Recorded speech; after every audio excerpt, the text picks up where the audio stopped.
Well, hello everybody, and welcome back to the fifth and final round of the G-Shock Presents Formula Drift Japan Championship here at the beautiful Okayama International Circuit.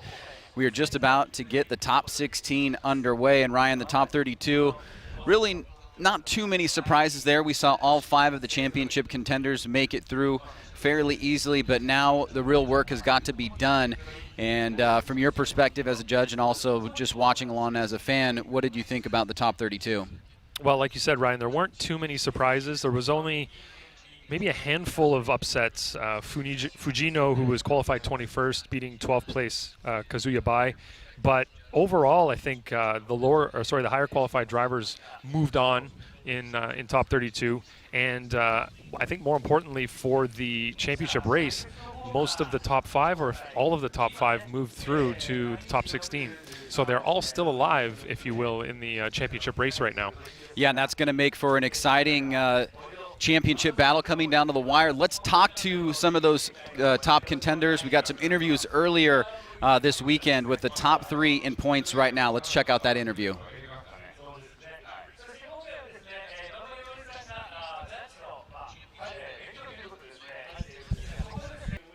Not once, not twice, but 3-time Formula Drift Japan champion and the current leader of the series this year, Andrew Gray. I'm at his pit. How do you feel? I know you like this track. You've had good memories in the past when you're winning the championship. How do you feel about this track this weekend?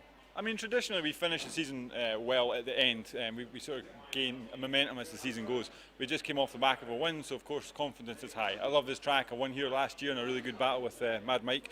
So yeah, this is probably my favourite track. So I wouldn't say I'm overly confident, but I certainly feel happy and ready to rock on this track for sure. All right, I'm going to have to ask you that question. You already won the championship 3 times, and this is going to be your 4th time, and you're the #1 ranking driver right now. Yeah. How do you feel about that? Is that a lot of pressure or what?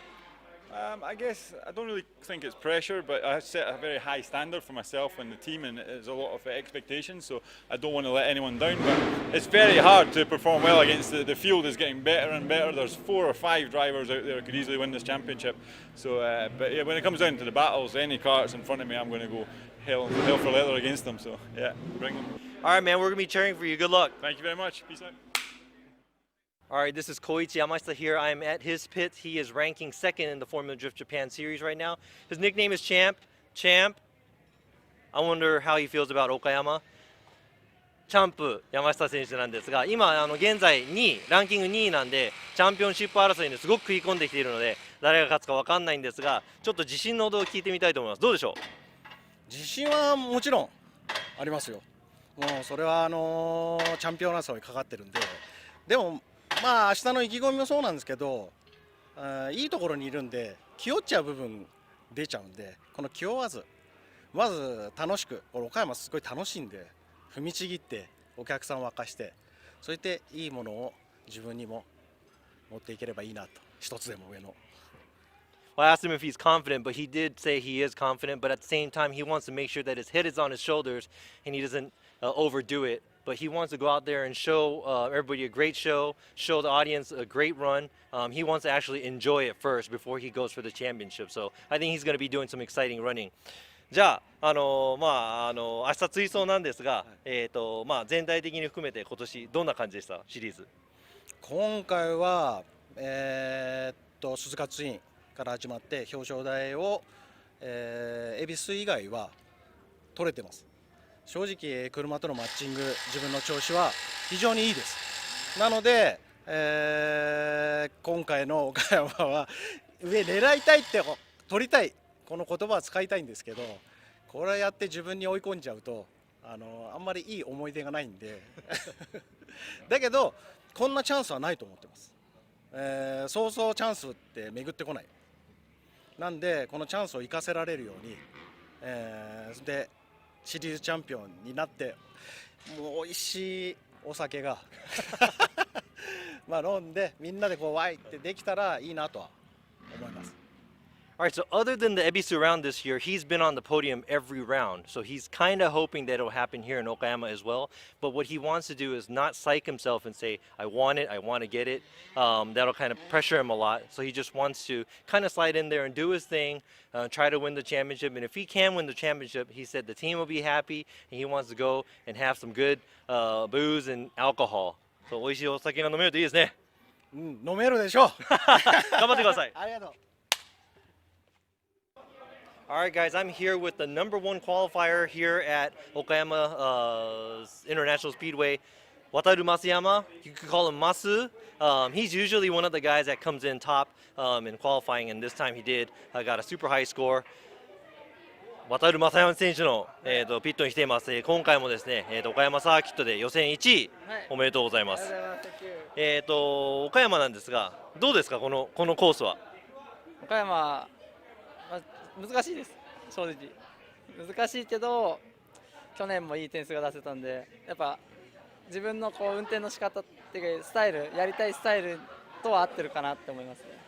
He thinks Okayama is a very hard track to drive, but it looks like he likes it, or it actually matches his style because, I mean, since last year at the end of the season, he also got the highest qualifying points here at the same track, so it seems like it matches him.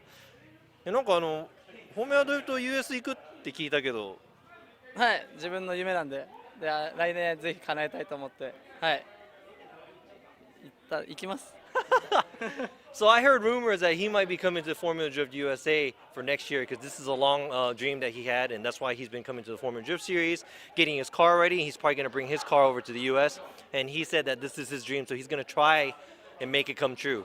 じゃあ、今回、チャンピオンシップ今3位でランキング3位でチャンピオンシップ、トップ4、5位までが、誰がチャンピオン取ってもおかしくないから、今回チャンピオンを取ってじゃあ華々しくジャパンのチャンピオンとしてアメリカに行く感じでいいの？もちろんそれをやりたいですね。はい。やりたいです。シリーズ取って気持ちよく行きたいです。自信は？あります。いっぱいあります。大丈夫です。もうやるしかないんでここまで来たら。Alright, so I think the top 5 drivers are eligible to get the championship here at Okayama for the Formula Drift Japan Series, and he's one of them, so he might have a chance to be the Japanese Formula Drift champion and be going to the USA as well. So I asked him if he's, how does he feel about it, and if he is confident. He said, I don't know, maybe a little, a lot, but I think he's confident. 自信あるよね？自信あります。頑張って。はい。Well, there you have it. The top 3 drivers in points right now in the Formula Drift Japan Championship as we take a look down here in front of the judges stand at the top 16 drivers that have made it through. It's worth repeating that the top 5 have very much a mathematical chance to win the championship, only separated by 55 points prior to qualifying from Andrew Gray down to Katsuhiro Ueyama. However, Wataru Matsuyama made a big dent in Andrew Gray's lead from qualifying. He's now squashed that down to 24 points, which basically means a position ahead, essentially. So we'll see how things stack up. We've got the championship calculator over here on our side to play out some potential scenarios. And Ryan, as we mentioned, Matsuyama, Gray, and Minowa are all on the left-hand side of the bracket, which means if Gray and Matsuyama get through, they would face each other in the Grade 8. If Minowa gets through, he would be alone as a championship contender on the lower left-hand side of the bracket. On the right-hand side, you have Katsuhiro Ueyama and Koichi Yamashita. They would also meet in the Grade 8, so there's going to be a lot of excitement around the Grade 8 if those drivers do make it through. And with those 5 contenders, it could get very, very interesting. But we have seen some incredible driving here this weekend. A lot of guys really starting to kind of come into their own after the second run of qualifying. Feeling it out after that first round. We saw some lackluster performances, but then guys really started to turn it on, and some drivers that we typically don't see in the top 5, top 10, like Yoshichika Tamagawa, who came out after a competition timeout, and I'm getting the signal now to start the ceremony, so we'll get into it. Okay, you told me to be quiet. Okay.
Well, now as we follow along closely with our Japanese counterparts leading us through the top 16 opening ceremony introductions, you'll see here in front of your screen the first two drivers up in the top 16. That is your number one qualifier, car 530, and championship contenders. Currently sitting in third place, Wataru Matsuyama.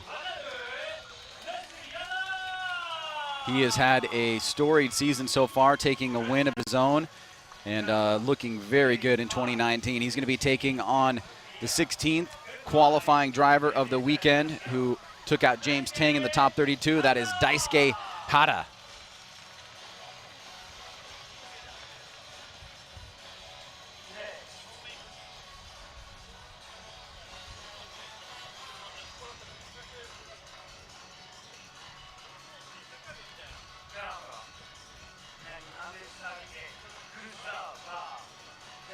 Our next pair up, this is a big one for the championship. Yusuke Kusaba, qualified 8th. Car 938 has looked impressive this weekend, building it up and using those potenzas to his best advantage. But many drivers on the podium this year have been rocking the Velinos, including this driver here, Andrew Gray, the 3-time champion. It's going to be a tough task for Yusuke Kusaba, but if he's able to get through Gray, that would mean that any other driver in second or third place that advances further on would be closing and passing Andrew Gray for the championship lead. So a very big battle for him. Our next battle up here, number 5, Tomoki Tanaka.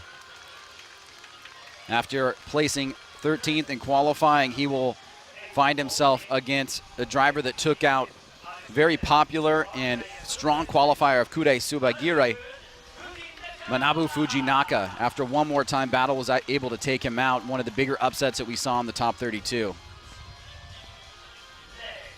Moving right along here, and this should be a pretty interesting battle to say the least. Shinji Minowa comes into this round 42 points behind the leader of Andrew Gray.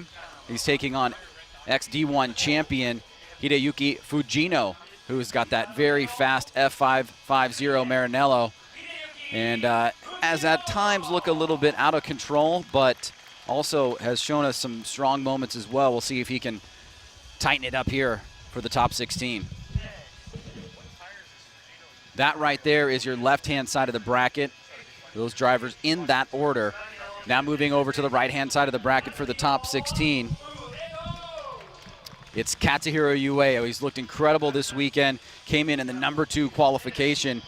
On the other hand, a driver we tend to see up in that top 5 qualifying, if not number 1, Kanta Yanaguida, all the way down in 18th place for qualifying. He was able to take out Ian Harino in the top 32. And Ryan, that's going to be a very interesting battle in the top 16. Yes, it is, Ryan. Got a few top 16 battles that'll be fun.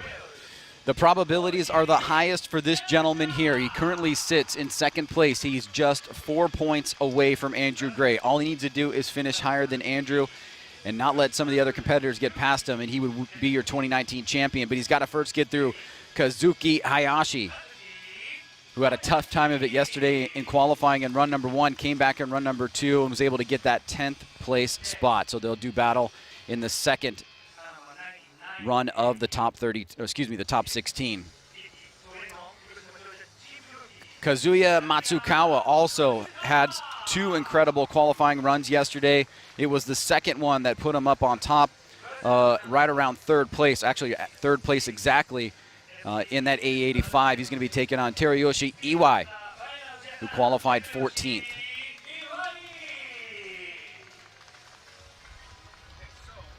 Our last and final battle on the right-hand side of the top 16 bracket pits Yuichi Amagai, who also on his second run built it up pretty strongly for a great campaign in his qualifying, came in at 6th place. And this gentleman here did the same thing after a competition timeout. The lone Supra in competition now, Yoshichika Tamagawa, after defeating Benjamin Chiam, the other Supra in competition. They will face each other in our last battle in the top 16. So there you have it, Ryan. A pretty good set of matchups here in the top 16. Obviously a lot of stakes at hand here. This is the final event of the year. Drivers are very likely to throw everything against the wall to get those very important wins. But most importantly, you'd have to say for the top 5 guys is thinking about what they need to do to move as deep into competition as they can. We mentioned at the onset that Yamashita is more or less the favorite from a probability standpoint to take out Andrew Gray. They've had some rivalry over the past few years, and Yamashita's always come up a little bit short, but he's now in probably the best position of his career so far from the time that we've been involved in Formula Drift Japan to get his first ever championship. Yeah, just looking at the battles we have here, Ryan, it's some drivers are going to have a tougher time getting down to the final battles here than others. You already mentioned that a couple of drivers are in the same corner of the bracket, so they might run into each other in the next round, so in the grade 8, whereas other drivers will have to go to the top 4 battles to actually run into another of the top 5 in current standings right now. Somebody who's going to have a rough go, I think, right off the bat here is Shinji Minowa going up against Fujino. Fujino's in that Ferrari 550, which we're not really sure how that thing holds up in competition yet, right? This is the first time we've seen it compete. He's been doing well with it. They've had a couple of failures, like the power steering went out in qualifying. So we don't know what the longevity is of that car in competition and how comfortable he is in it to do really well, but he is a very, very skilled driver. Like we said, XD1 champion, and he's going up against Minowa right in the top 16. So Minowa is going to have a rough battle there. Andrew Gray and Kusaba. Kusaba's actually a higher qualified driver than Andy Gray here at this track. So Andy Gray's going to have a bit of a tough time there as well. Ueyama and Yanaguida, like you said earlier, that's going to be an interesting one to see. I think sparks are going to fly in that one right there. So Ueyama's going to have to fight his way through Yanaguida if he wants to keep his championship hopes alive. Yamashita going up against Hayashi. We saw a great battle with Hayashi and Kubo go one more time in top 32. So we know that Hayashi is able to overcome any little mistakes that he's made in the past and fix them to win in future battles. So he could be somebody that will cause a bit of trouble for Yamashita, who is also a championship contender. And then in the bottom right side of the bracket here, no championship contenders, but some great battles that I think we're going to see. Matsukawa against Iwai and Amagai against Tamagawa that could go absolutely either way in these battles. So I think it's going to be a really fun 16, but this is going to get more and more stressful as we go, not just for the drivers, but for us up here, trying to keep track of who has what points and who's going to be crown the champion, and at what point during this competition is that going to happen.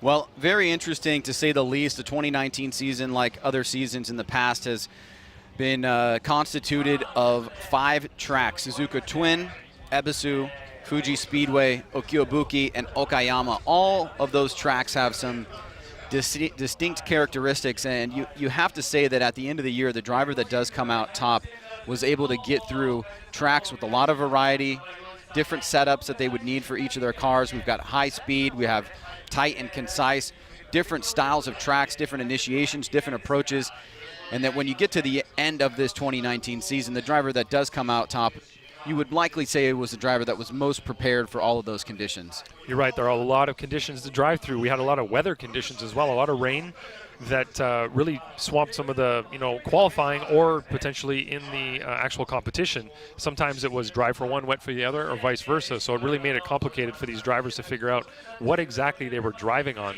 trying to figure out what setups they needed. We did have some fast tracks. Fuji Speedway, very, very fast track. Only one transition on that track, so it's more of a long sweeping corner, 2 long sweeping corners that you have to contend with. And then you get to a place like Okyobuki, which is very small and very tight. You only have a couple of transitions there as well, one transition there as well, sorry, but it's a very tight track, whereas you need to be a lot more precise.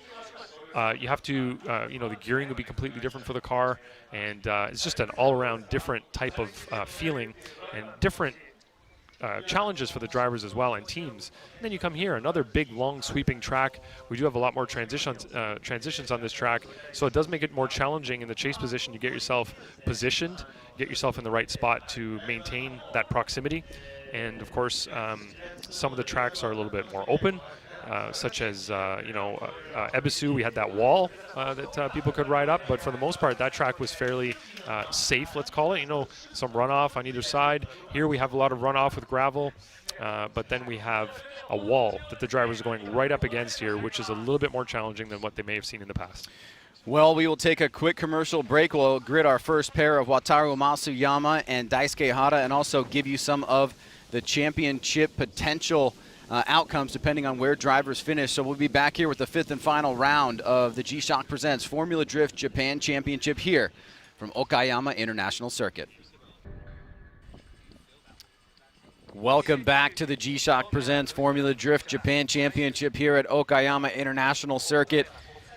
We are lining up for our first battle of the top 16. On the right-hand side of your screen is your number 1 qualifier, Wataru Matsuyama. He's going to be taking on Daisuke Hata. Just looking at some of the potential outcomes of this weekend's event, it looks like Matsuyama, if he wins the event and Andrew Gray and Yamashita go out in the grade 8, he would win the championship by 22 points. Because he would face Andrew Gray in the grade 8 and beat him. But let's get to this first. Here we go. Yamashita, big initiation. What we've seen, Matsuyama, big initiation now into outside zone 1.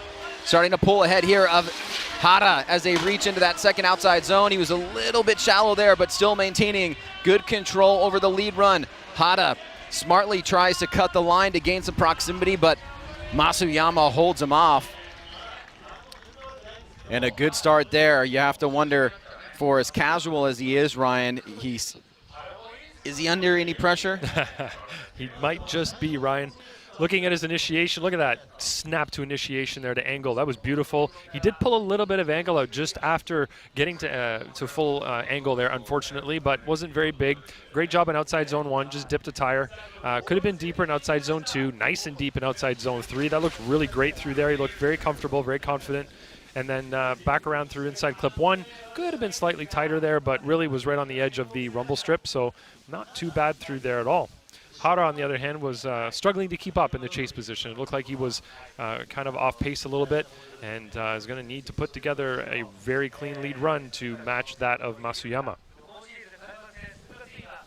Drivers coming back around all the way around the track, the shortcut way, but now finding their way to the start line here as they will switch up their positions, with Matsuyama going to chase Daisuke Hata. And Ryan, Matsuyama really had a huge improvement from the 2018 to 2019 season in his chasing abilities. What do you attribute that to? It has to be practice, Ryan. He must have gone out and driven a lot with a bunch of different drivers on different tracks in the off-season. That's the only thing I could see. He didn't change anything to his setup. It had to be more of a personal development thing. He just seemed to be way more confident when in the chase position. He was still able to put those lead runs together. He maybe wasn't as consistent in the lead in 2017, 2018, but definitely has upped that this year. All right, so big battle here at hand. Hata with that big e-brake pull. Matsuyama not wasting any time, tucking up into the smoke line, trying to follow him into that first outside zone, now cutting through that touch and go. Hata deep into that second outside zone, but here comes Matsuyama. He's trying to close the door on Hata through this last section of turns. Nice snap back around. And a pretty reputable lead run there from Daisuke Hata. Some moments where Matsuyama was surging forward and had him in his sights, backed off for a little bit right there before outside zone 2, and then came around that final inside clip in tow. Here's the replay. Loved what Matsuyama did here. He left a gap, but caught up without really cheating anything at all right here. He just got right in on the side of Hata. Hata did an okay job there on outside zone 1, got right to the outside of the pavement. And then you see Matsuyama there mimicking him nicely in the chase position. A couple of car lengths, down to about 1 car length in certain areas of distance between them. But Matsuyama really putting together a nice chase run. Hata doing a great lead as well. You know, Hata didn't really make any mistakes, but I just think that Matsuyama might have been deeper into a couple of areas, key areas of the track, and looked really great doing so. So the first run is in the books. Unless we get it one more time, is it going to be Wataru Matsuyama or Daisuke Hata?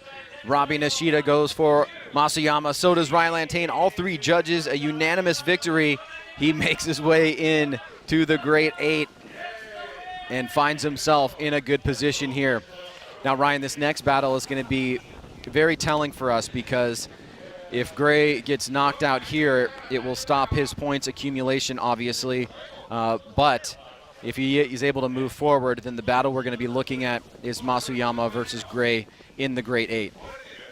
Yeah, interesting here that Kusaba is actually qualified higher than Gray, which is something he's not accustomed to. Typically, he's very high in the qualifying rankings, so he's actually following first. Now, what's going to be important for Gray, and is something that he brought up after qualifying, is the decel area that we have on this track, which is outside zone 2. He was traditionally doing it over at the touch and go area, which is not what we want to see. So we're going to have to see how he adapts to this coming from qualifying to today. Both drivers at the line. Second battle underway. Great crowd out here at Okayama International Circuit. Joining us along with the Motor Games weekend. Pacing him down the front straight is Gray. Kusaba, nice little initiation there. Gray surging forward. Does not want to let him get away, but Kusaba fills that zone. Reduction in angle from Gray, maybe push a little bit too hard. Now he's trying to get back on it. Kusaba very short on that outside zone number 2. Coming through 3, Gray pouring on the pace here, wrapping through this final inside clip. Kusaba nice and tight there, but Gray keeping good proximity on. Gray may have over-pressured it a little bit in that first outside zone, Ryan, but how was the run overall? Yeah, that was the only real error I saw from him. He pushed a little bit too hard there, trying to maintain proximity, and that's an important area to get it and to hold it for the entirety of the run. So you can see here he's nice and close. He surged a little right there and then backed off a bit. But he did catch up. He did have to sacrifice a little bit of angle right there to do that, but he did do it with a minimal amount of corrections. In the lead position there, Kusaba could have done better through touch and go to outside zone 2 for sure. The transition there, he didn't really get the car all the way out to zone 2, could have been deeper in 3, but Andrew Gray knew he had to put a lot of pressure on in the chase position coming into this battle because he has to keep moving on and accumulating points, as you said. Now we're going to change the positions up. Andrew Gray is going to lead. What can he do now in the lead position to better what Kusaba did? First of all, he's going to have to get that car positioned properly from the touch and go to outside zone 2. We know that he brought that up as an issue of his. Because of the speed his car generates through outside zone 1, it's very difficult to get through there without having to lift at that touch and go area. Now, if Kusaba's really close and it affects him, in a lift situation there, that could be on Andrew Gray immediately.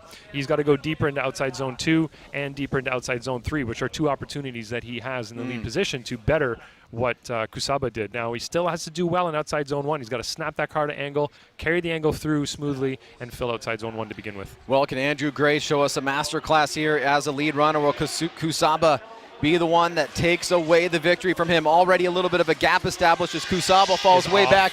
He goes off course, and now we lose him in the smoke line. Kusaba shuts it down, so Andrew Gray will get the win here if he crosses the finish line without giving himself an incomplete. He's moving on into the Great 8. So Ryan, it looked like Kusaba's attempt at a chase run really fell short there, and perhaps he got lost in the smoke. But from your perspective, what happened here in run number 2? There was a lot of it, Ryan. The smoke is still clearing out now. Watching what Andrew Gray did here at initiation, gets the car to an angle very nicely. Kusaba's right there, but gets behind the smoke line, unfortunately. He probably got himself right in it. We can't even see what happened to him back there, but he definitely did go off and straighten up there. Andrew Gray is trying to push his decel area further and further down towards the outside zone 2 area. He might have slowed a little bit earlier than we'd like there, but there was no car behind him, so really no harm, no foul in that sense because Kusaba had already zeroed out behind him. So in that sense, Andrew did a great job in the lead run, and Kusaba just couldn't stay out of the smoke, unfortunately. All right, so all 3 judges going in the direction of Andrew Gray. Unanimous victory there, no surprise over Yusuke Kusaba. He'll be moving on into the Great 8. That sets up our championship battle between Wataru Matsuyama and Andrew Gray in the Great 8. So that is going to be a big one. The pressure is on, Ryan. Non-championship battle up, but still a good one nonetheless. We've got Manabu Fujinaka taking on Tomoki Tanaka. You see Fujinaka in the background there getting ready to take the chase run position.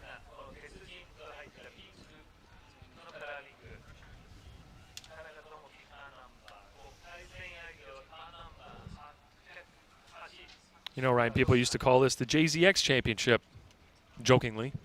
But it has slowly become a good mix of different chassis, which has really livened up the field, which is nice. We still have our S15s and our JZXs, but we have a lot of FDs out there. We have an FC, and then we have, of course, that Audi that unfortunately didn't qualify this weekend. But it's really nice to see a little bit more of a blend here in Japan. You know, not the same old cars all over and over again, but right here we do have one of those big body cars going up against one of those FDs. We did have 4 FDs in competition. Oh, wow, we've been listing all the different chassis here. There's a, what do we have? Oh, yeah, 2 Supras, 100s, 90s, S13, FDs, A86s. Very good. Thank you, guys. You're way ahead of me. Pretty big. Pretty good.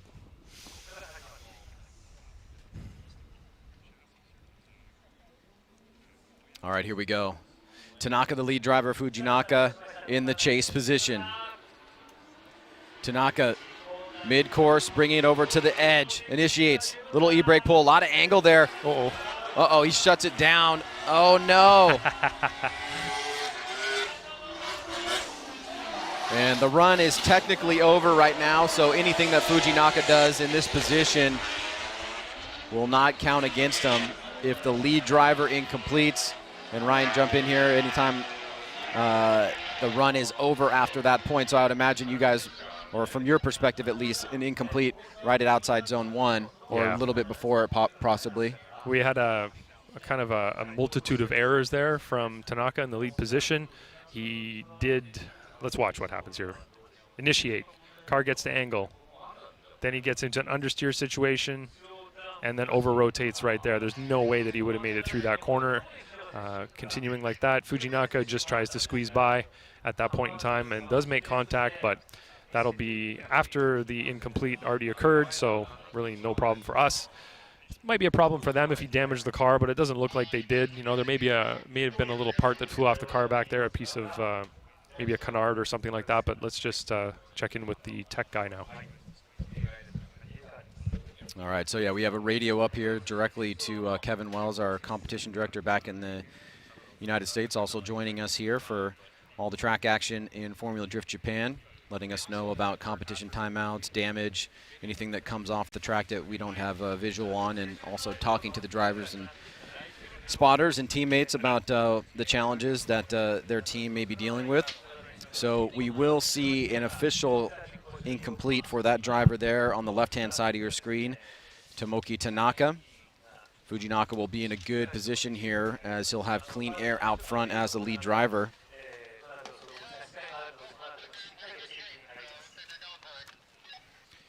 Hearing over the radio, looks like the team wanted to get right back to it, not opting to take a look at their car or do anything like that.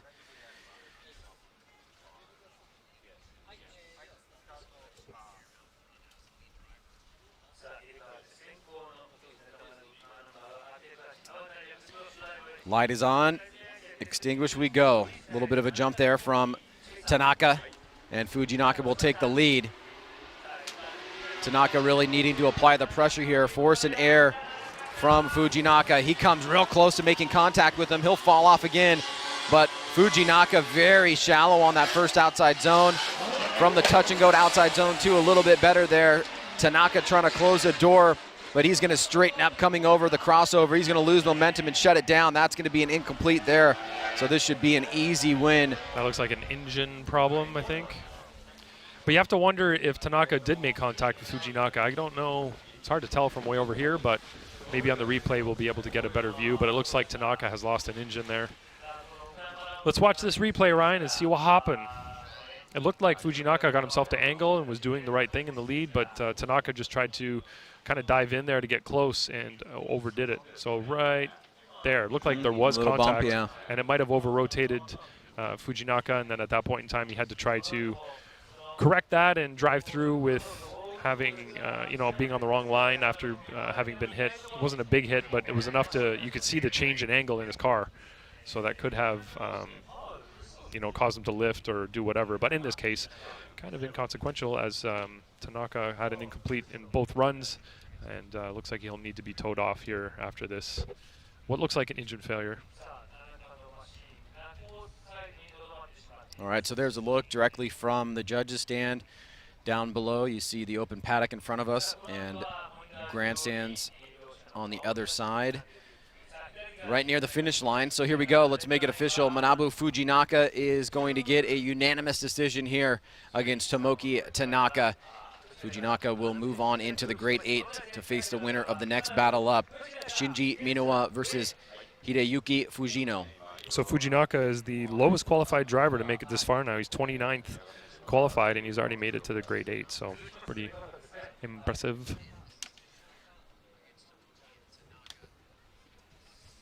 Uh-oh. Getting the sign for a commercial break. That is not a good sign out there on course with the dry down coming up, being laid down.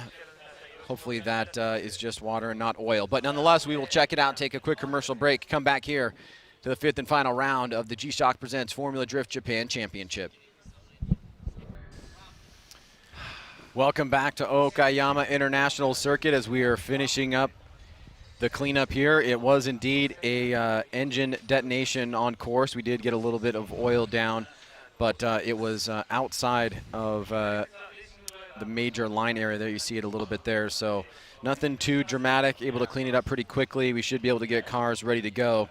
The next pair up, just as a reminder, is going to be finding Shinji Minowa taking on Hideyuki Fujino. This should be a good one, Ryan. I agree. I think next time we do a commercial break, we should just loop the RSR Ichiban commercial and just that last part. RSR Ichiban, RSR Ichiban. You want to do that? I think we should do that. Yeah. We always enjoy watching that commercial. We love it. Over and over and over again at each round. And I think that one specific area of that, part of that commercial would be awesome to hear. I think we should all over and over.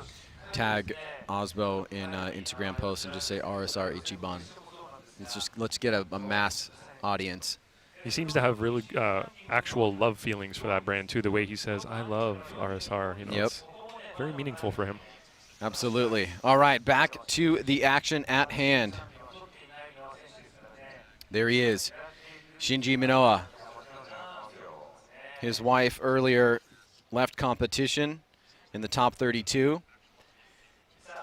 And now he is the last standing Minowa, but charging for a championship. Hideyuki Fujino in the Ferrari coming up. He should be coming around the corner. The burnout box is actually just up. Well, if you're looking at the screen that we're looking at here, it's all the way back to the left, just out of sight here. And once they do their burnouts, they can come on down the front straight. So he should be coming down shortly.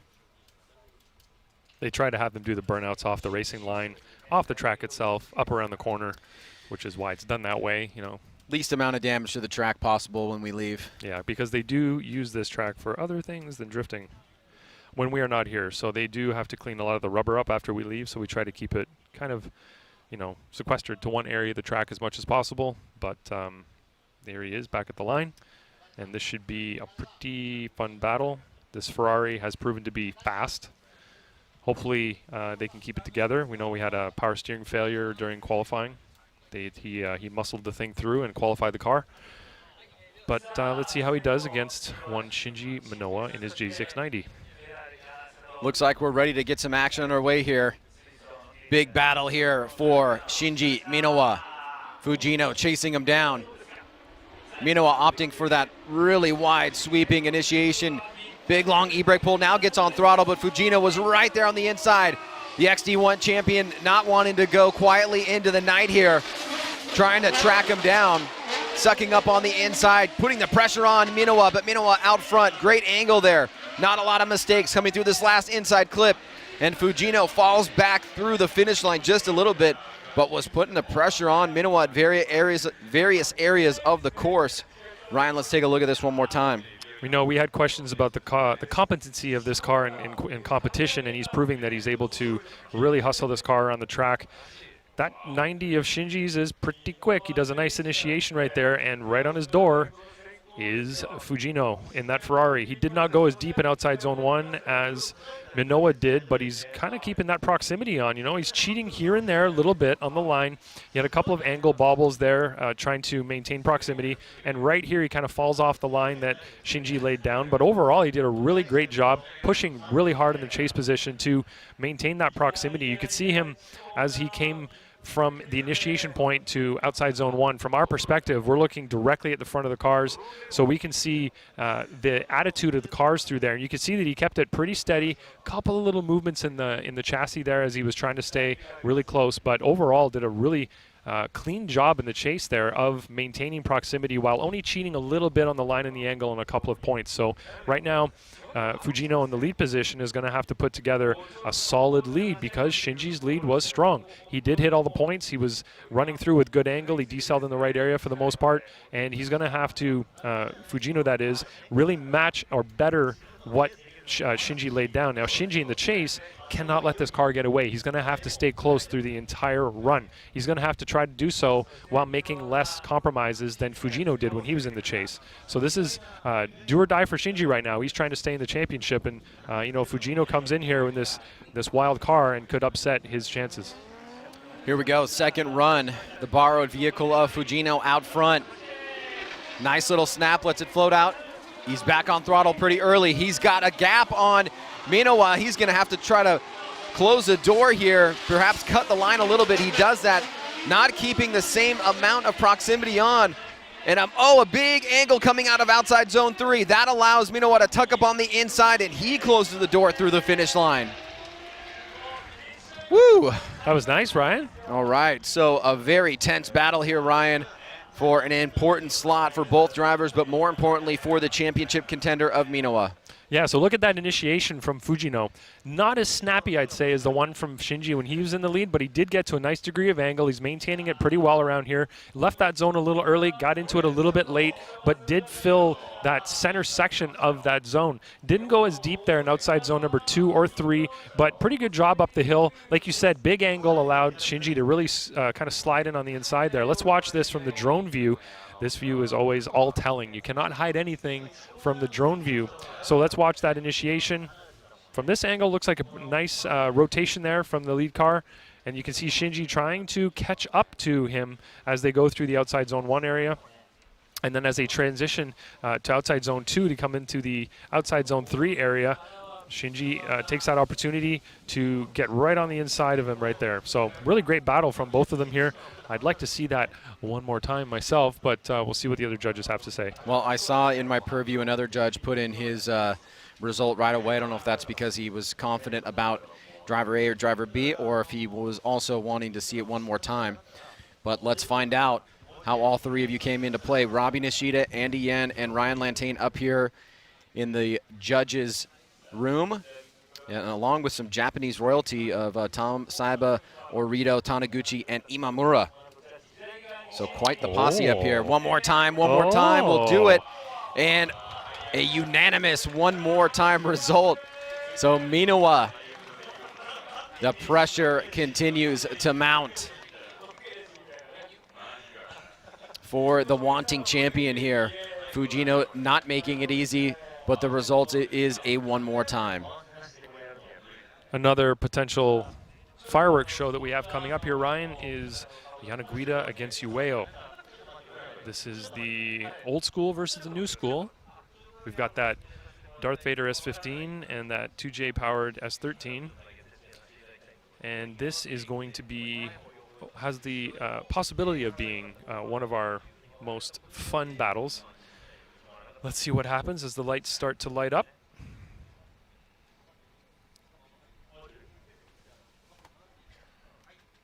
Anytime now. Oh, a little conversation going on with our start man up here. There we go. All right, we know that Ueyama burns the tires all the way down the straightaway. His car is crazy fast. Yanaguida takes the jump. Yeah, smart move there by Yanaguida, the young driver. A lot of experience even in his youth. Little snap there from Ueyama. Big smoke line already. Yanaguida not letting him get away. Ueyama goes off course. Yanaguida cutting through. Big angle on that touch and go from Ueyama. Gets to that outside zone. Look at Yanaguida closing the door right on the back bumper. Making a great move to get out of the gate early, not letting Ueyama get away. Had a very competitive first run to that battle here in the top 16. Ueyama, as per usual, is a little bit unpredictable here. So he gets the car to angle really nicely at initiation, but goes off course at outside zone 1. So you can see there, it's kind of like a stepped initiation. Didn't really let the car rotate fully. And then right here he goes, that's 2 tires off easily on outside zone 1. And then Kanta in the chase position is trying to maintain proximity there. And you can see that Ueyama dropped a tire on the touch and go as well, so he's throwing big angle, slowing down a little bit where he's not supposed to, but Kanta was able to stay close to him and not be affected by that. So good job on Kanta in the chase position. He did a great job jumping the line there as well. As we look at this overhead view from our drone, you can see that Kanta's following the line that Ueyama's setting. That's where Ueyama goes 2 tires off on outside zone 1. As they transition here, Ueyama goes a tire in the dirt there as well and slows down a little bit because of that big angle. But Kanta just takes the opportunity to get inside. He's unfazed by it, and he uses it to his advantage. He falls off slightly there just from outside zone 3 to the finish line, but great job from Kanta to adjust to what's going on in the lead position going through those different areas. Now, Kanta in the chase is now going into the lead. What does Kanta have to do to win the lead-to-lead comparison? I'd say stay on the track at outside zone 1. Well, first of all, he's got to have a cleaner, smoother initiation. He's got to let that car rotate and not be so controlling on the wheel. He's got to really let the car snap to an angle that he wants to carry through that whole corner, right? Don't want to pour it on afterwards. And then he's got to stay on course, fill that outside zone 1 by not going over. That was a big mistake by Ueyama in the lead. He didn't just go 1 tire off for a little bit. He went 2 tires off for almost the entirety of that zone. And then he dropped a tire in the touch and go as well. So Kanta can clean his lead up and really take an advantage there lead-to-lead comparison-wise. In the chase, of course, Ueyama's got to put that pressure on all the way through and not let Kanta get away. Yanaguida was pretty successful in jumping the light, trying to get out there. Sometimes we see that backfire, so it actually paid off for him. He was able to maintain relative proximity, and you pretty much stated clearly what he's got to do here to get the win in the lead position. Taking a look here as Ueyama can't let him get away. Nice little snap there, rolling into the initiation is Yanaguida, and look at this. He is pulling a massive gap. And now Ueyama trying to catch up, but a big mistake from him in outside zone 1.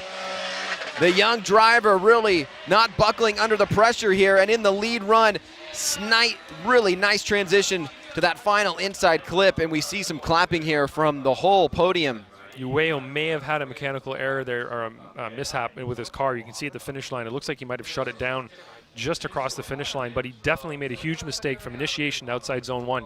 Kanta has a nice initiation. It's not snappy, but it rolls beautifully and smoothly. Right here is where Ueyama goes way offline. Low angle, not really following Kanta at all, but Kanta's putting together a great lead run, and then you can see Ueyama cheating there on the line, trying to catch up to Kanta. Right here, he gets a little bit closer. Watch what happens when they get to the finish line. Kanta gets over the line, and as soon as Ueyama, he's almost not even over the finish line, and he's already straightening up. So I'd see that potentially there was an error mechanically with that car that he had to shut down. That's potentially what happened, just looking at what I see there, but it could be way off. You never know. Well, it looks like it's going to be an early exit for Katsuhiro Ueyama. He will not be your 2019 Formula Drift Japan champion, and Kanta Yanaguida will continue into competition, moving on into the Grade 8. So that was another big upset, Ryan. 18th place Yanaguida just beat second place Ueyama, so that's a big one.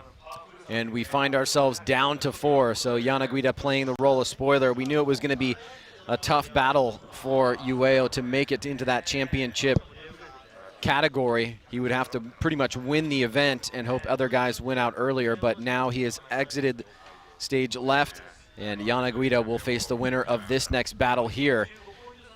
Koichi Yamashita versus Kazuki Hayashi. We still have the one more time battle to go back to of Shinji Minowa and Fujino, but we'll see this first. Yamashita is the closest competitor right now to Andrew Gray in terms of points. Gray moved up about 16 points by advancing into the Grade 8. Yamashita, if he can get into the Grade 8 as well, would be able to close that back down to 4 points.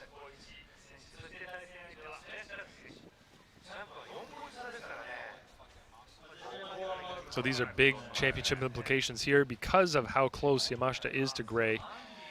And he is our prime candidate, we'd say, right at the moment, you know, points-wise for taking out Andy Gray in terms of the championship race.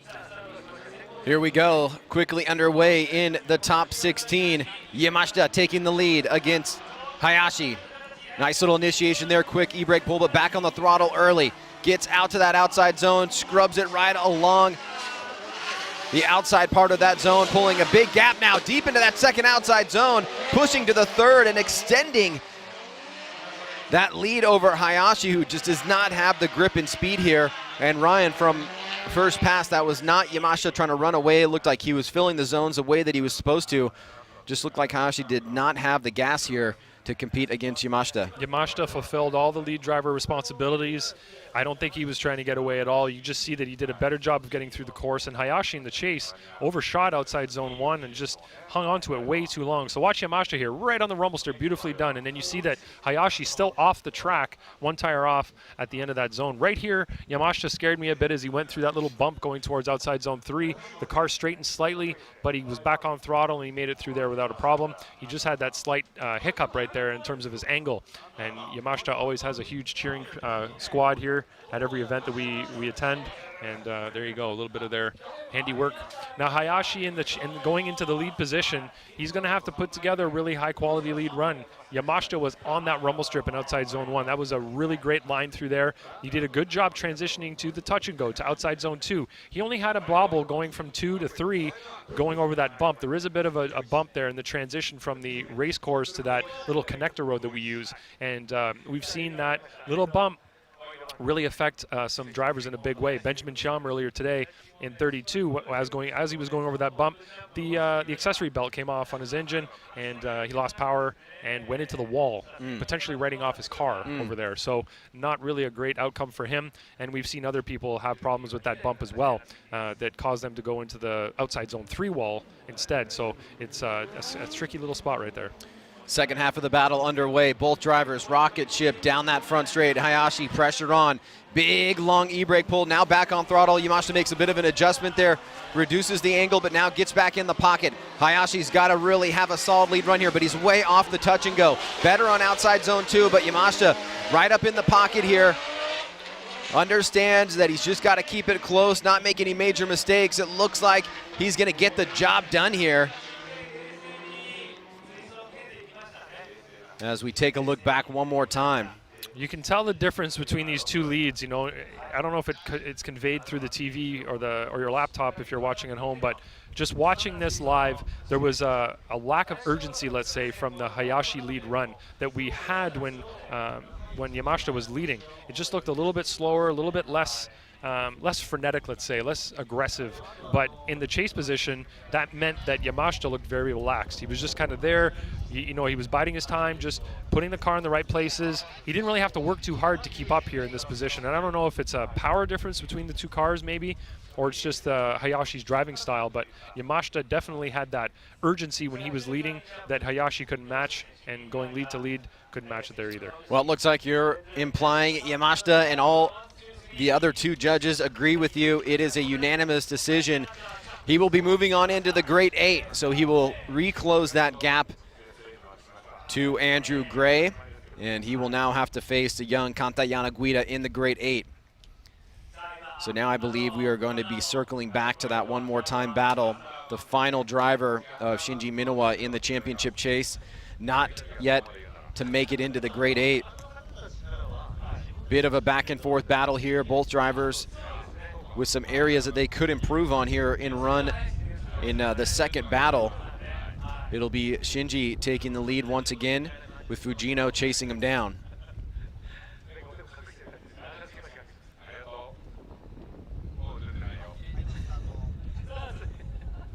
In this situation, you have to wonder if Shinji's confidence is shaken a little bit, and is Fujino's built up because of that one more time that he potentially didn't expect coming to this first competition with this car. All right, here we go. Fujino Wow, times it. wow. Wow. Oh, wow. And we have got a big collision there. That's going to shut it down. Fujino was pacing him very closely down the front straight. This is certainly going to be a perfect opportunity to see from the drone the acceleration between both drivers coming down that front straight. Fujino was off into the kitty litter, and he will probably sit there until told. Is it? Yeah, he cannot move even if he wanted to. He is deep stuck in there. Ryan, let's see from the run that we just saw. Walk us through this. It looked like Fujino was just way too aggressive on the initiation here. You can see that he comes in and just doesn't get the car slowed down. He just drives into the side of Shinji Minowa, unfortunately. I think Shinji was doing everything that he was meant to do in the lead position. He was just minding his business in front and doing his own thing, and he just got plowed into by a Ferrari. Not something you can say every day, especially a 550 Maranello. And yeah, you can see he's buried in there pretty well, and then he goes straight off track. He definitely had some speed built up and was trying to close that gap that had built up just on the acceleration up to initiation. So, yeah, we said that Ferrari was fast, Ryan, and it looks like a little bit too fast in this case in the hands of Fujino there, a little bit too aggressive. You can't fault him for trying, though, trying to keep that proximity, trying to not let Shinji get away, and that is one of the big ways that you lose, right? You don't even have proximity at the initiation. You're not going to build it throughout the track anywhere else, but unless you cheat. So the best way to maintain proximity is to have it in the first place. And he just tried a little too hard there, I think. Well, interestingly enough, that happened after run number 1. So at least according to the Formula Drift Japan rules that they've adopted, he could use a competition timeout and try to get back for the second run. But let's see if we can figure out what's going to happen here on the second half, or whether or not Fujino is going to go out. We'll take a quick commercial break, be right back here at the 5th and final round of the G-Shock Presents Formula Drift Japan Championship. Ichiban, everybody, as we are in the final stages. You can see right there, just off to your right-hand side of the screen, that is Shinji Minowa limping off of the course. He did sustain some pretty good damage, but was able to drive off. On the other hand, we did see Fujino go off on a lift, it looks like. Or no, he got pulled out and then kind of wobbled off the course. So we are still in an ambiguous situation on whether or not he is going to opt for that second run. I assume, Ryan, that all 3 judges agree that it was fault of Fujino? That's correct, Ryan. Okay, so that means that it will be an incomplete for Fujino. The weight of the scales has shifted into Minowa's side of things, but Fujino does have the right to continue on if he wants to use a competition timeout, and if indeed he can fix the vehicle in that time frame of 5 minutes. But while we wait for that, we will move on to our next battle, the final battle the second to last battle in the top 16. That is Kazuya Matsukawa taking on Teruyoshi Iwai. And as soon as they are ready to go, we will get them on the line and get things underway. It's been a pretty nice past few days. Weather here has been really good, all things considered. Typically, we see some rain and really gnarly conditions, at least one day of competition in Formula Drift Japan. Not so this round. It's been slightly overcast with a good little breeze, a little bit of sun here and there, not too hot, not too cold. Overall, a really nice fall weekend as we get to the final round of the year, where we've in the past we've actually seen snow at this round, crazy enough. But this weekend it's pretty awesome. We'll have one more battle after Matsukawa and Iwai. That'll be Yuichi Amagai taking on Yoshichika Tamagawa. And of course, we've got to find out what's going to go on with this gentleman here. And Ryan, you have to wonder. It looks like the car is It was a pretty solid hit. Pretty fine, at least from an outside looking in, I guess. Mechanically, it looks fine. Mechanically, it looks fine. You have to wonder, will it have an impact on any driving moving forward if he does indeed move on into the Grade 8? The positive thing is they both drove off the track. They didn't have to be carted off on a flatbed, but, it always looks worse when they both sit there and not move. Yeah. Because you think, oh, they're both broken. But Fujino was stuck, and we do tell them in the driver's meeting not to move if there is an accident, a collision, whether it be with a wall or another car. So that's what they were doing. They were both listening. I think Shinji did drive out of there all on his own, but he just wanted to wait for the all clear to do so. He wanted to be told that it was all right to drive off. You pretty happy with that? I am pretty happy. Pretty happy with the listening? Absolutely. It doesn't happen often, but when it does, it's great. So that's why sometimes it can look worse than it was, you know. But like I said, they both drove off track, which means that they are at least rolling under their own power. There's no suspension arms broken. There could be some bends in there somewhere, but for the most part, it just looks like cosmetic on Shinji's car. And the Ferrari, we didn't really get a good look as it went by, but it looked like cosmetic as well. I didn't see any wobbles in the wheels or anything like that as he was going by, and he was able to steer. But it was a rear-to-rear contact, so it was the rear quarter, the rear left quarter of the Ferrari to the rear right quarter of the JZX90. So it could just be strictly body work. That means they just tape everything up, get it all strapped in there, so it doesn't fly off on the track, and get back to the start line, and then we can watch the second part of that battle. Well, that would be nice to see as we wait to hear the official result from the team of Fujino. There you have your next driver up. That is Kazuya Matsukawa. As you can see, a bit of frenetic behavior there.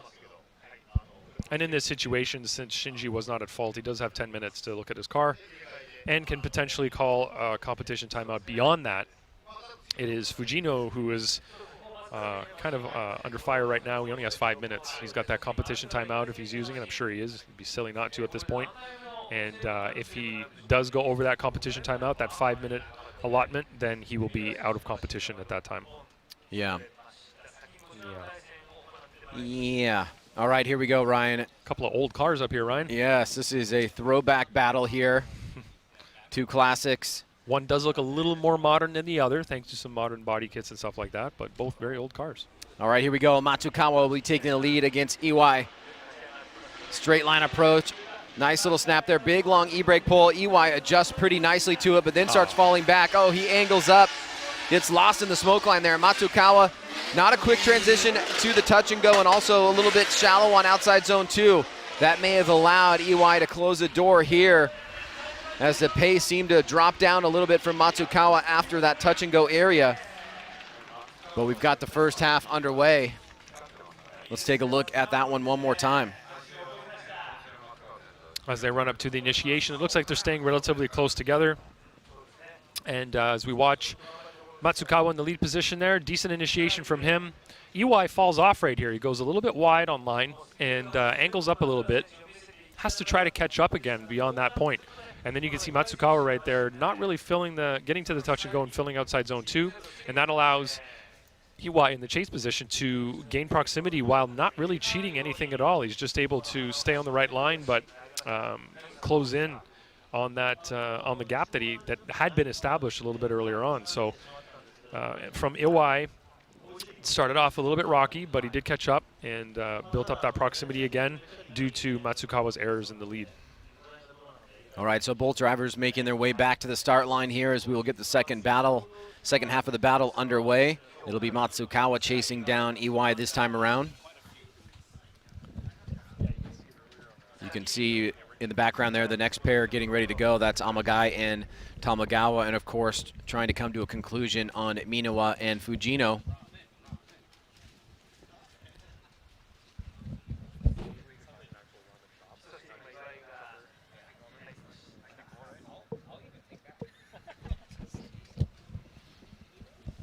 Both drivers back at the line here. There we go. Iwai getting out of the gate pretty quickly, banging those gears down the front straight, mid-course, over to the outside. Nice little snap there. And Matsukawa is right up on the inside. He does a bit better in his chase run to stay relatively on the line. Falls back on the touch and go, also drops a tire, and Iwai pushing out very wide to outside zone 3. Big angle there through the center section, coming over the crossover and actually looking better on the second half of the course. Matsukawa was with him on that first outside zone, but on the touch and go, he fell off, and he allowed Iwai to kind of shine out front, Ryan. A great job there by Iwai out front. Didn't really see too many major mistakes. Really like Iwai's initiation. He's been consistently doing that initiation throughout qualifying and competition. Look at that snap to angle, really great there. Gets back on throttle fairly quickly. Matsukawa's right there next to him, and then you can see he's just on the inside of that outside line there for outside zone number 1, and then number 2 does a great job there, deep in number 3, and this is where Matsukawa falls off and is not really able to match the line, the angle, or the speed of Iwai through the latter part of the track. So the 85 and the FC, 2 chassis from an era past doing battle here at Okayama. Who's it going to be? Looks like, at least from Ryan's tenor, he's leaning towards Iwai. Robbie Nishida says one more time. Ryan Lontaine says Iwai, and Andy Yen says one more time as well. So Ryan, because you are the lone man standing here, would love to get some feedback from the other 2 judges on the reasoning for the one more time. Yeah, they were saying that they both made errors on either ends of the track. So one made errors early on and the other one made errors later on. So that is they're calling for that. One in the lead and one in the chase, clearly. So they're going to call that a one more time, my friends. You sure it's not because they love that chassis? Oh, yeah, they are both Corolla dorks, aren't they? Just kidding, everybody. That's rude. I shouldn't call them Corolla dorks, but they're self-professed Corolla dorks. I'm just repeating their affinity for that car. All right, so we will see the one more time battle there from Matsukawa and Iwai. Another chance for both drivers here. And we will now see the final battle, at least on paper, of the top 16. This is Yuichi Amagai. And had an impressive second run in qualifying, got him up into that 6th place position, and taking on Yoshichika Tamagawa, who also really did a great job not to buckle under the pressure of missing his first qualifying run, and came through with an 11th place in his qualification. We'll see those 2 guys do battle right now. This has a potential to be a pretty great battle as well, Ryan. Amagai, the lead driver, out through the chicane. Stalking him is Tamagawa right there. Nice little initiation, but he's going to be on the way on the inside line. The front end is going to wash out. He's going to understeer, go off course. Okay, run is over. Run is over here. Tamagawa knows. Uh-oh. Oh, boy. Come on, dude. Oh.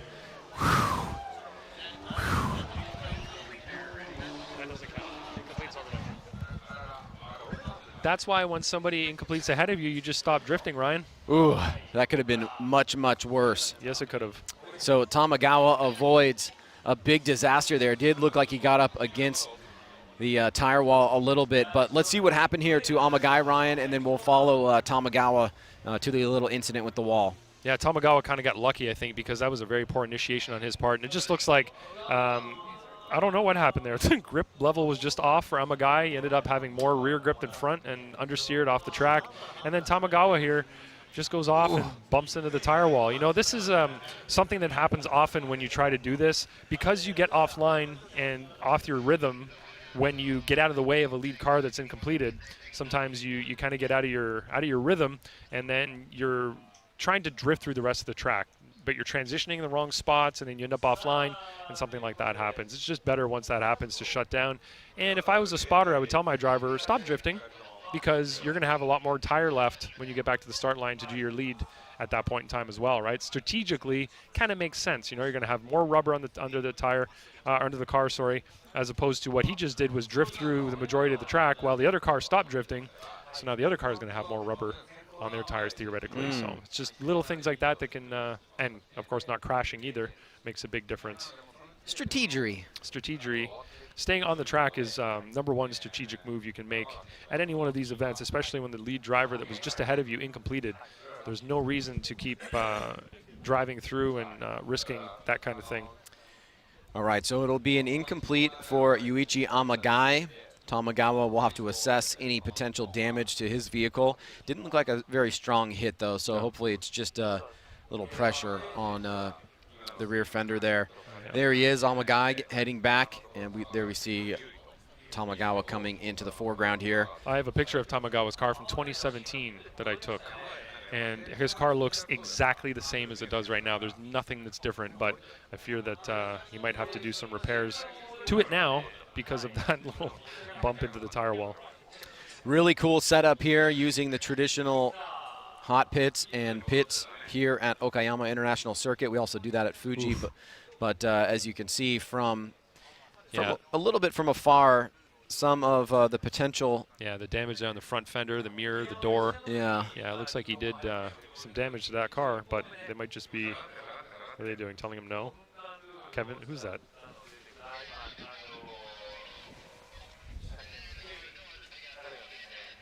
So there you see on the radio there with that hat on, that is Kevin Wells, competition director. We have a direct line of communication with him. Jack Roush. So he is letting us know what's going on. Oh, isn't that interesting? Do you remember that Tamagawa called his competition timeout in qualifying? You know? Isn't that interesting, Ryan? So we got a problem. You were mentioning how strategically that was not the right move to make. Yesterday, yeah. During qualifying, calling your competition timeout on your first run of qualifying might not be the best thing to do because, hey, you might need it in competition. Well, yeah, we've always questioned when people do that in the U.S. series, and we do see it a lot more in Pro 2, and I can understand the reason why, because there can be a lot more drivers competing for open slots, and so really getting the best possible run that you can to slot in is important. In a 32, 33 driver car field, it doesn't really make a lot of sense to use that competition timeout, because if you can get a good pass, you're going to make it into the 32. Here in this, with 60 drivers, I guess I could see, you know, some of the reasoning behind it, but now he finds himself in a really tough position because he does not have that competition timeout, and that basically means he can't really get hands on the car because he did that on his own. So what our guys will be looking for is whether or not it's safe. If it is safe, he's going to have to go out as is. If it's not safe, they're going to pull him out of competition, and that would mean a 0. What would that mean? He's a DNF, essentially. It's not even an incomplete. It's just you didn't. Car number 19 is using his 5. So that's Amagai. Amagai needs to call a competition timeout. He did go off the track on his own, but so many different things have just come into play here, Ryan.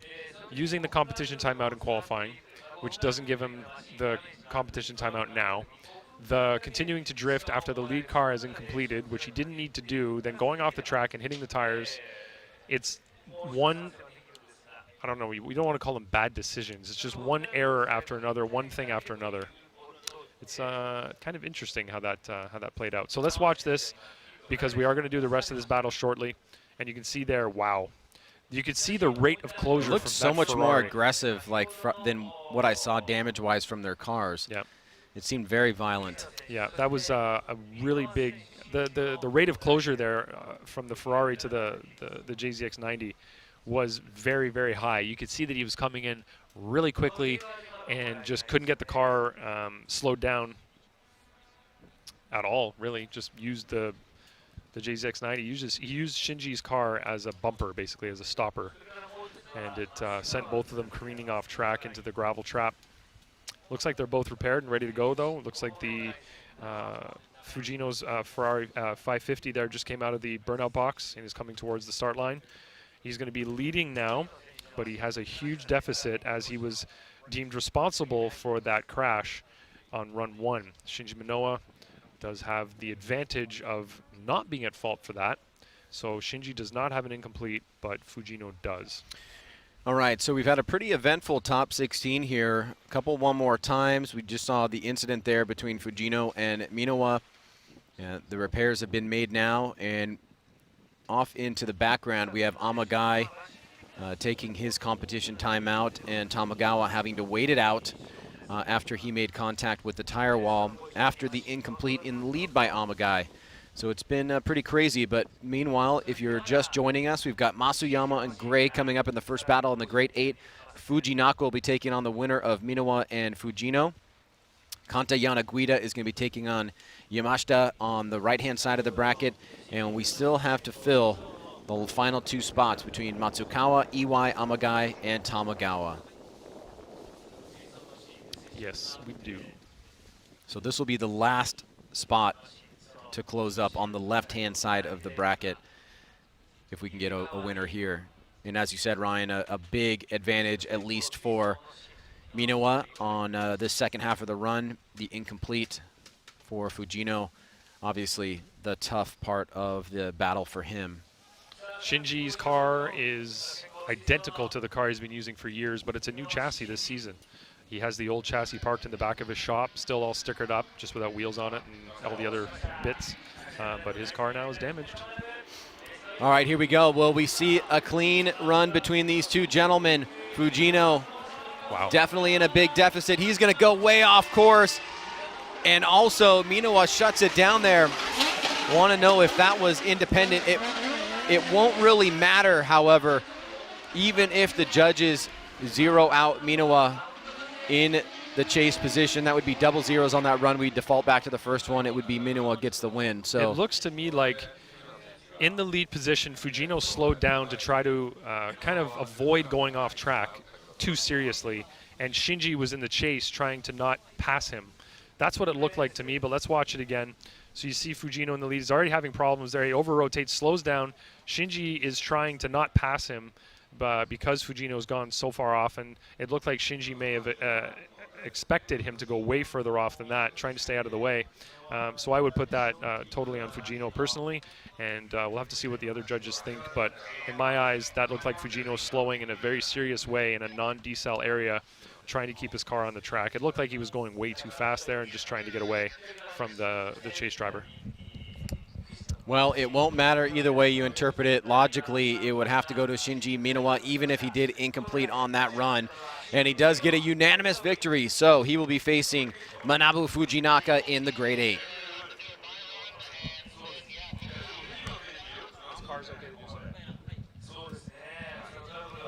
So we are seeing Matsukawa come up to the line here, and Ryan Lantane is off the cones for a second. He's getting some information from our competition director. It sounds like there is some competitive movement going on between the final 4 competitors, whether that's Iwai or Amagai or Tamagawa. I'm not quite sure, but Ryan, why don't you fill us in on what you just found out? Update. Amagai is retiring because of his off-course excursion. Something is broken and he can't come back. Oh shit, oh shit. I'm sorry for swearing. I had a wasp or a big killer bee thing the size of a hummingbird at my face, and he's flying away now, thankfully. I just hit him with my, whew, that was really close. That thing was on my head. Anyway, Amagai has retired, and Amagai is out of competition. Tamagawa's car is in the background there. You can see him. He's ready to go to the burnout box. He has been cleared for competition. The car is okay, even though he was not able to touch it. He was not able to fix anything on it. The tech guy, Kevin, has cleared it for competition. Okay, so this is the one more time battle from Matsukawa and Iwai. Let's see what we can do here on the second. Wow, huge separation, right? Big initiation by Matsukawa. He gets a good jump. This time Iwai was not on it, and he leaves a gap to be closed here as Matsukawa comes flying through that second outside zone. Iwai pushing deep into the third. He was coming really close to that wall, but it's the separation here that seems to be the point of difference. He just did not get the jump and could not play catch-up after the initiation. So Ryan, as we take a look back here, looks like Iwai just did not pace himself properly out of the gate, even with the chicane. Not at all, Ryan. He's way behind here and is never going to catch up, unfortunately. You can see Matsukawa in the lead position. Did great on outside zone 1, missed the touch and go, did better on outside zone 2, pretty deep in outside zone 3. You can see Iwai going nice and deep in there as well, but unfortunately he's about, I don't know, what is that, 8 car lengths behind, 10 car lengths behind. There's no proximity at all from Iwai, so that's going to be a huge disadvantage for Iwai at that point in time, and that's unfortunate. He had an opportunity here because he was doing so well. You know, the first battle did go one more time. He did put together a pretty good run in the lead and chase, but unfortunately right there, his chase suffered significantly in this one more time battle. All right, so both drivers making their way back to the start line. We've got Andrew Gray, Koichi Yamashita, Matsuyama, Minowa now, all making it into the Grade 8.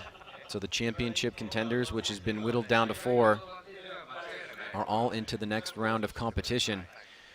Final slot open here in the Grade 8 for one of these two competitors.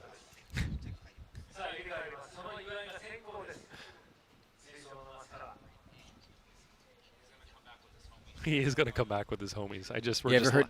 You probably don't know this, but there used to be like an old house song that went, "There's bees all over my body. There's bees all over my body."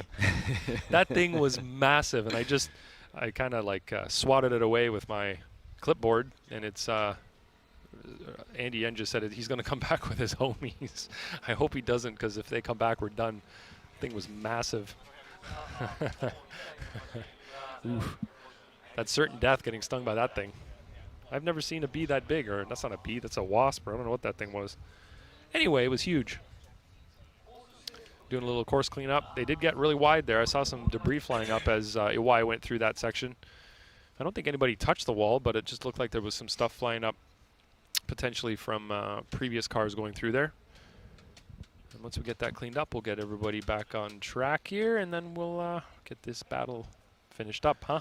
Really amazing corner workers here have actually made a lot of these incidents go by very quickly. And luckily there has not been any significant oil down on any of these wrecks, so we've been able to get through just by clearing the debris. Hope you didn't jinx it, Ryan. Let me knock on wood real quick. There we Okay, go. thank you. All right, we're fixed. Second half of the battle here. Matsukawa versus Iwai. Looks like Matsukawa got a little bit of an edge in his lead run. Can Iwai make it back? Down the front straight, good. Uh-oh, red flag. Nope. No. Was that a misshift or something? Wow, that was weird. That may have been a misshift. I don't know what. We'll have to. It's going to be a hard one to see. Well, now on the replay. outside zone, coming through this center section here after a bit of a wonky start. Now going 2 tires off. He's headed towards the wall. He taps it. He taps the wall, and Matsukawa does not want to pass him, but he sees that he goes off course. And 2 really weird incidents there. One that was pretty clear. He did tap the wall in outside zone 3, but also looked like there was a drop in momentum and speed before the initiation that seemed to be led by Iwai here, Ryan. So let's check it out once again. How dare he hit the wall with that car? There was something odd running up to initiation here. It did look like he misshifted or something right there. And then we might have to get the drone in on this one if we can, but it might not matter because he did incomplete later on in the run anyway. You can see Matsukawa there in proximity. Iwai goes 2 tires off, does a little tire tap, wall tap right there, and then goes 4 wheels off, straightens up, gives up, and Matsukawa goes by. So, yeah, there was a huge slowdown there on the run up to initiation. So. Don't know if that was a mechanical issue. Did the car shut off? Did he misshift? I don't know. Hard to say. From your mind, it would be a mistake, obviously. Yep. But did you see much of an effect on the chase driver? That's where this gets sticky. Do you need an effect for something like that, or do you have to have an effect? Is the chase driver being really competent and able to adapt? Is that sometimes make the error look less intense? Well, it won't matter because the wall contact more or less solidified it, and he will be moving on into the Great 8. That is Kazuya Matsukawa. So the Great 8 is now filled. We'll just do this by run for procedure. But Tamagawa, after a pretty scary incident, nail-biting incident in his battle against Amagai then bowed out of competition, so he will now have a straight pass into the Great 8. And you see the red tape there. He was able to get to the vehicle. I think that's our start staff that just put tape on there to hold it together. Okay. They have red, black, and white tape at the start line so they can tape up any bumpers or anything. And apparently red was the closest color they could get to his orange. So now he will be able to get hands on the cars and fix anything that he needs to. But let's just remember, he does not have that competition timeout. So the Great 8 is set. We will take a quick commercial break, come here and kick it off at the G-Shock Presents Formula Drift Japan Championship here at Okayama International Circuit. Welcome back to the G-Shock Presents Formula Drift Japan Championship here at Okayama International Circuit. We lay before you probably and arguably one of the most significant championship battles that we're going to see this afternoon. Andrew Gray, his team standing on the sidelines. Nervously. Wataru Matsuyama. If Andrew Gray loses here and Matsuyama gets as far as second place, he will be your champion by 2 points.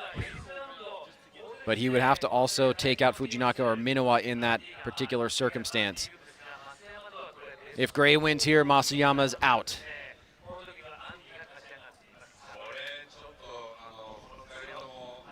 And again, Andy Gray is in the chase, which is not, in the first part of the battle. All right, here we go. Matsuyama has always had great leads. Nice initiation, big angle there, but this time in the pocket is Andrew Gray, driving in the smoke line. Great execution by Gray, but Matsuyama, massive angle through outside zone 2, but he does miss it a little bit. Gray tucking up on the inside, trying to close the door. Matsuyama looking great out front. Nice move by Gray, a defensive move to avoid contact there, and that was a great start to the battle.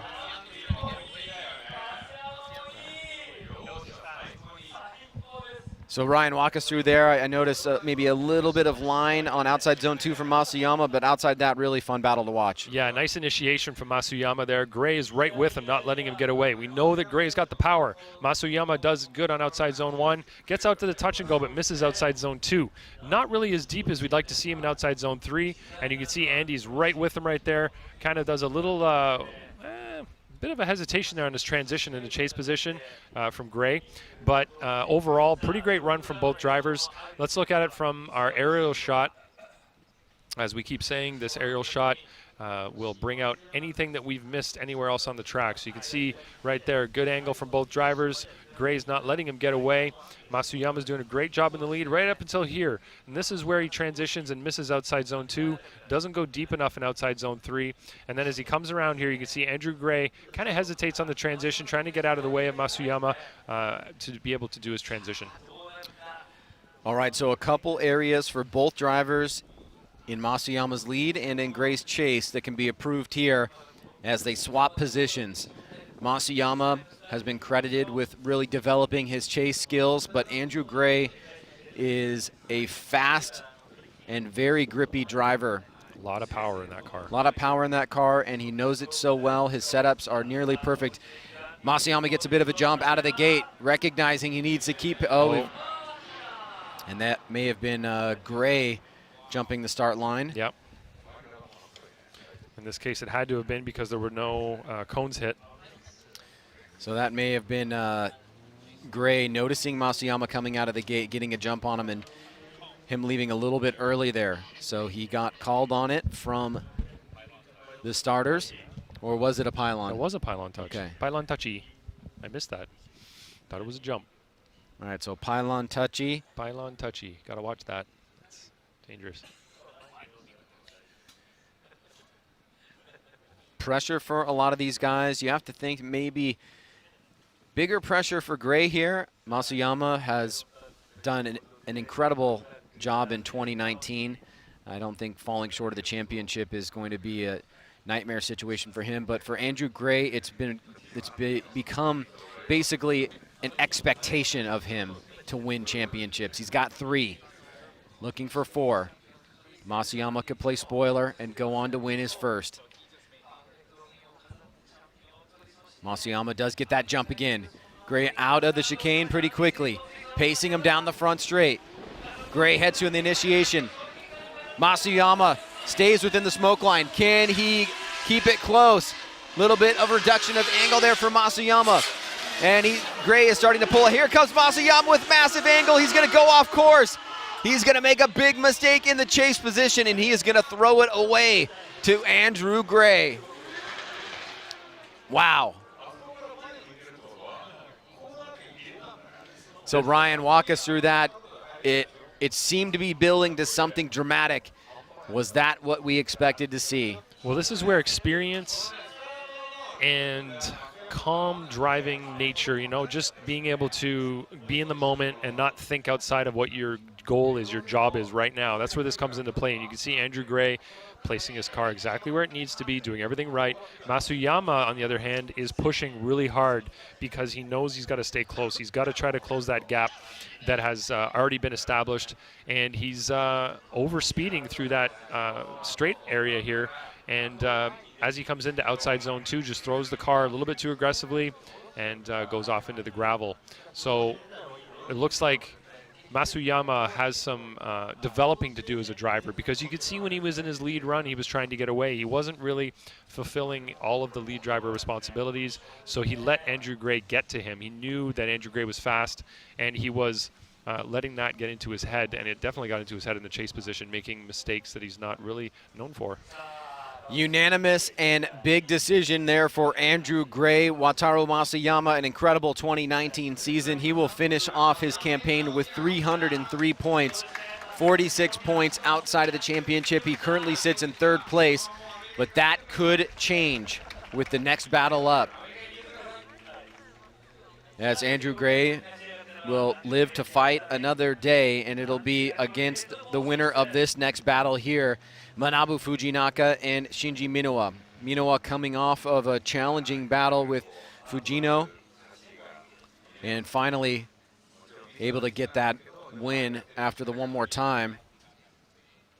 And the wreck, we are uncertain of whether or not any significant damage was sustained to Minowa.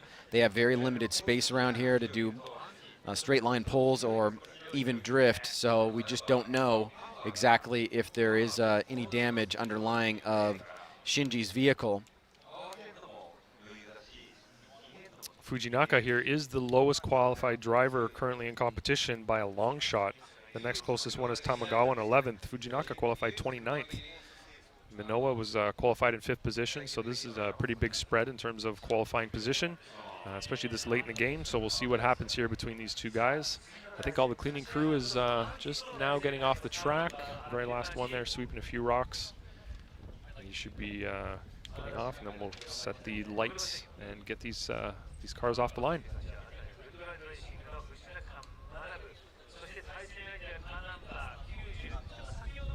Shinji right now sits at 291 points after his win in the top 16. He's 58 points outside of the lead. He would be eliminated here from the championship if he loses.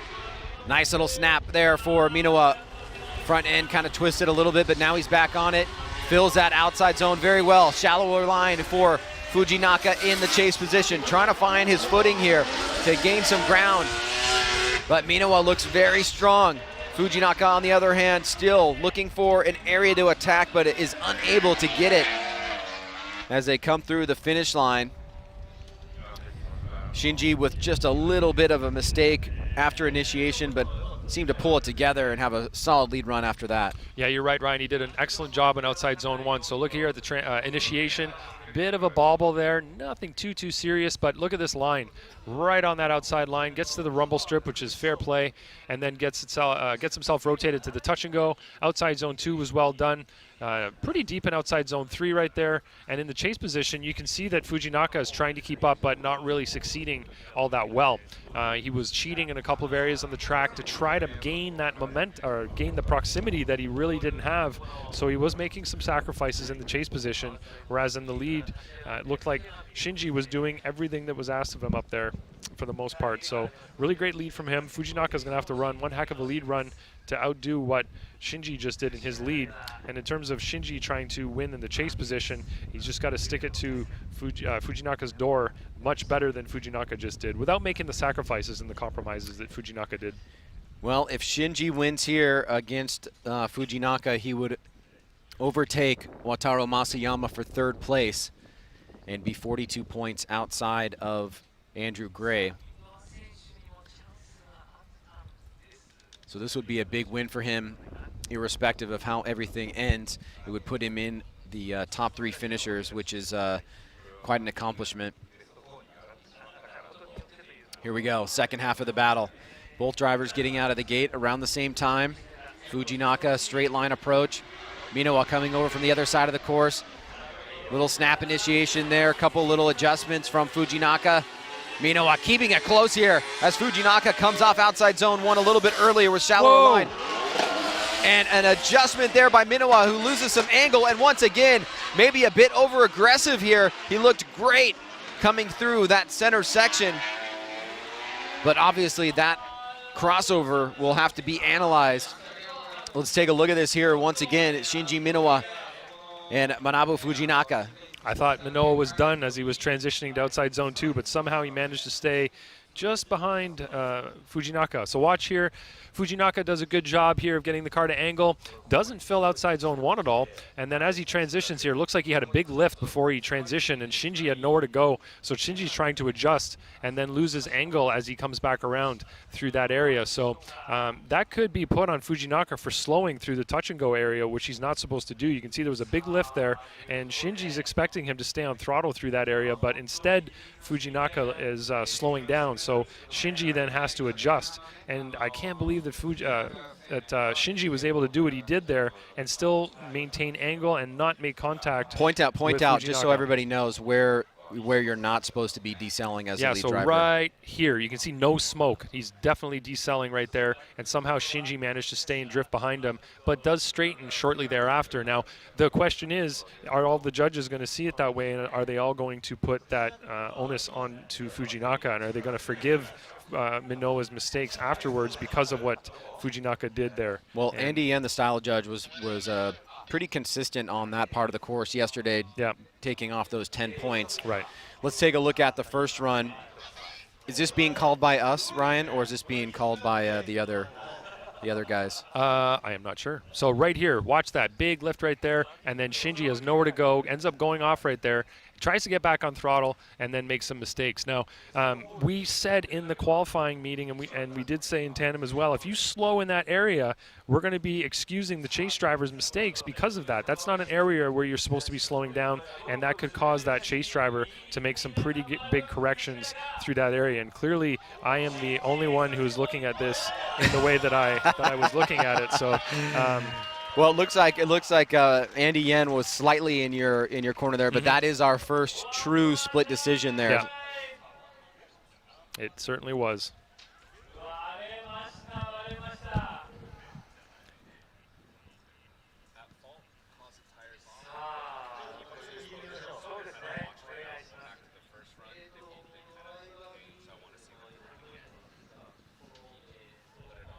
So I just hear Ryan Lantain talking to the judge closest to him, Andy Yen, about getting his explanation for the result one more time. And Ryan, tell us what you heard. Yeah, so Andy did put fault on Fujinaka for slowing where he wasn't supposed to. He gave Shinji the benefit of the doubt for the 2 tires off in touch and go, or sorry, outside zone 2, but then he put the straighten on Shinji on his own beyond that. And then Robbie just said that it was an incomplete on Shinji's part for the straighten over there, and that's why he went with Fujinaka. I see. So both Andy and Robbie Nishida basically thought that the straighten part was much further past where the decel occurred, and that Shinji should have been able to drive through that. Right. And you felt that was kind of a continuation. Well, I feel that if something that aggressive happens to you and you go off course here, how is that not going to affect you later on? Right. You know, and that's not that far after. It's right there. But that's my opinion. So. Yeah. Well, either way, it's going to be a one more time. We'll get to see it again, but it looks like we have staged the next pair up. This is Kanta Yanaguida and Yamashita. Yamashita has quietly come into this competition, but he is the closest in points to Andrew Gray. Right now, with Andrew Gray moving forward into the Final Four, he was able to get 16 points on Yamashita. So Yamashita, to get that back, needs to win here against Kanta Yanaguida. Yamashita starting off strong, gets into that outside zone, blazing a path with Yanaguida playing catch-up here. Yanaguida got a great jump against his former competitor in Ueyama, but this time around, he's utilizing the second half of the course to play catch-up and did not really keep the proximity on from the start of the run. So we will take a look at the second half. And Yanaguida did get out of the gate, but maybe this time he did not get the timing just about right, Ryan. I think you're right. It didn't work out in his favor here. You can see that Yamashita takes a huge jump on him here, and in no way can Yanaguida keep up without making some big sacrifices, which he doesn't seem to make too many of. They're just a little bit inside of the touch and go and outside zone 2. He does start to close the door a little bit, but it's kind of too little too late. You know, through the majority of the run, Yamashita just had a huge gap on him, and once we changed positions here with the drivers, it looks like Yamashita has more power. He's just going to have to utilize that in a way that he doesn't get himself into trouble in the chase position, because clearly he's faster than Kanta is. And once Kanta's in the lead, he's going to have to maintain proximity while not causing himself to make any errors and not doing that kind of surging that we sometimes see from faster drivers behind slower ones. Well, just running some scenarios here. This is obviously a must-win for Yamashita, but if Yamashita goes out here, Andrew Gray would be your champion because Minowa is too far away in points. Even if he were to win the event, Gray would still be ahead of him. So this is very important here. We've had Gray making it to the Final Four, Minowa making it to the Final Four, and we're seeing if Yamashita can. If Minowa were to win the event and Gray still stays in the Final Four, Minowa would move into second place by 6 points, but he would still be behind Andrew Gray. So this is a must-win for Koichi Yamashita. That means if he loses here, Andrew Gray's your champion.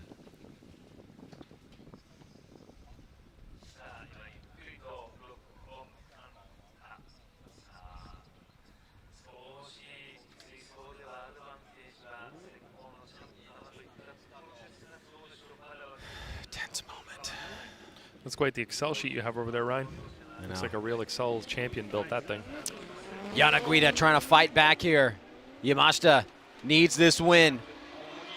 Can Yanaguida play spoiler? Big initiation there. Yamashita giving him a little bit of room here. Does not want to let the young driver get away. There he comes. Yamashita transitions a little bit off that touch and go. But Yanaguida's going deep into outside zone 3. And wow, a very crazy incident there. It looked like Yanaguida was going into the wall. He got off throttle, and perhaps Yamashita thought he had nowhere to go other than to take that aggressive move. Yeah. So Ryan, walk us through here. Is that what happened? Well, that might have been Yamashita's only move to not make contact with him, because Kanta slowed down in a serious way there, trying to avoid contact with the wall. It's not even worth talking about what happened over here, because what's really important is what happens as Kanta goes into outside zone 3. So look right here, he's way wide, he's off throttle, he's almost braking, and I think if you try to put yourself in Yamashita's position. If he's in the car in that position, what can he do in that area when he sees Kanta slowing down that aggressively? If he gets on the brakes, he might straighten up and go into the wall himself, or potentially hit Kanta. If he tries to avoid him in any other way than what he did, he could have potentially crashed into Kanta. So maybe. And obviously he can see him, right? It's right in front of him. Absolutely. This is just him trying to get out of the way potentially and not make contact with him. So you can see right there, he just gets on throttle because he sees that Kanta is slowing and has incompleted essentially on his own in the lead position. And there's nowhere that he can go at that point in time but around him. So I think that Yamashita was in his in all of his rights there to do what he did. And it probably, with the experience these guys have, you have to give them a little bit of credit. They're not always doing things to make us pull our hair out up here. It's sometimes just to make sure that the whatever's about to occur is a positive outcome, as opposed to a crash or potentially the two cars coming together. Yeah, that may have been a split-second decision that was the best decision that he made all weekend so far, because if he wrecks the car pushing Yanaguida into the wall, it could potentially be over for him as well. Exactly. So let's see if the other three judges concur with you. Excuse me, the other two judges. Yeah, there is a level of self-preservation, I think, in a lot of these decisions as well. And there's the two teams battling it out, the Top Tool team and the Working Well team of Yamashita. So Yamashita, in that sense, again, let's do the results here first. Okay, so that is probably going to secure it, because all three judges are going to give it to Koichi Yamashita. And Ryan, I have to imagine that the other two pretty much came down in the same way that you did on that kind of a self-preservation move there, which we typically would not see at an outside zone, a pass, right? But it looked like probably the safest maneuver that he could have done. Yeah, I don't call that a pass so much as I do an avoidance of a collision. Exactly, yeah. That was strictly, somebody with a lot of experience using that experience to try to get themselves out of a potentially dangerous situation for their car or themselves. All right, so that means that Yanaguida will finish his season in the Grade 8, and that will put him right now in 6th place, just behind Ueyama. He'll move up, finishes the season with 210 points. All right, last slot available for the Final Four, Matsukawa and Tamagawa. Here we go. Grade 8 battle underway. Matsukawa flying down the front straight. Big initiation. Uh-oh, a little bit of an adjustment there. Tamagawa also adjusts. Goes off course with one tire is Matsukawa. Way early on that touch and go and a little bit less angle on that outside zone. Tamagawa trying to figure out what to do here. Surging forward, almost makes contact with the rear bumper. Now coming up on the inside again and nearly makes contact again. A crazy battle there. We saw Matsukawa flying down that front straight, Ryan, a huge initiation, and seemed to have a little bit of trouble with it as he got back on throttle. Yeah, it might have been too big of an initiation. You can see he comes way around and then has to take angle out of the car. And in the chase position, you've got Tamagawa trying to adjust to what's going on ahead of him. He's trying to predict what's going to occur with Matsukawa's car.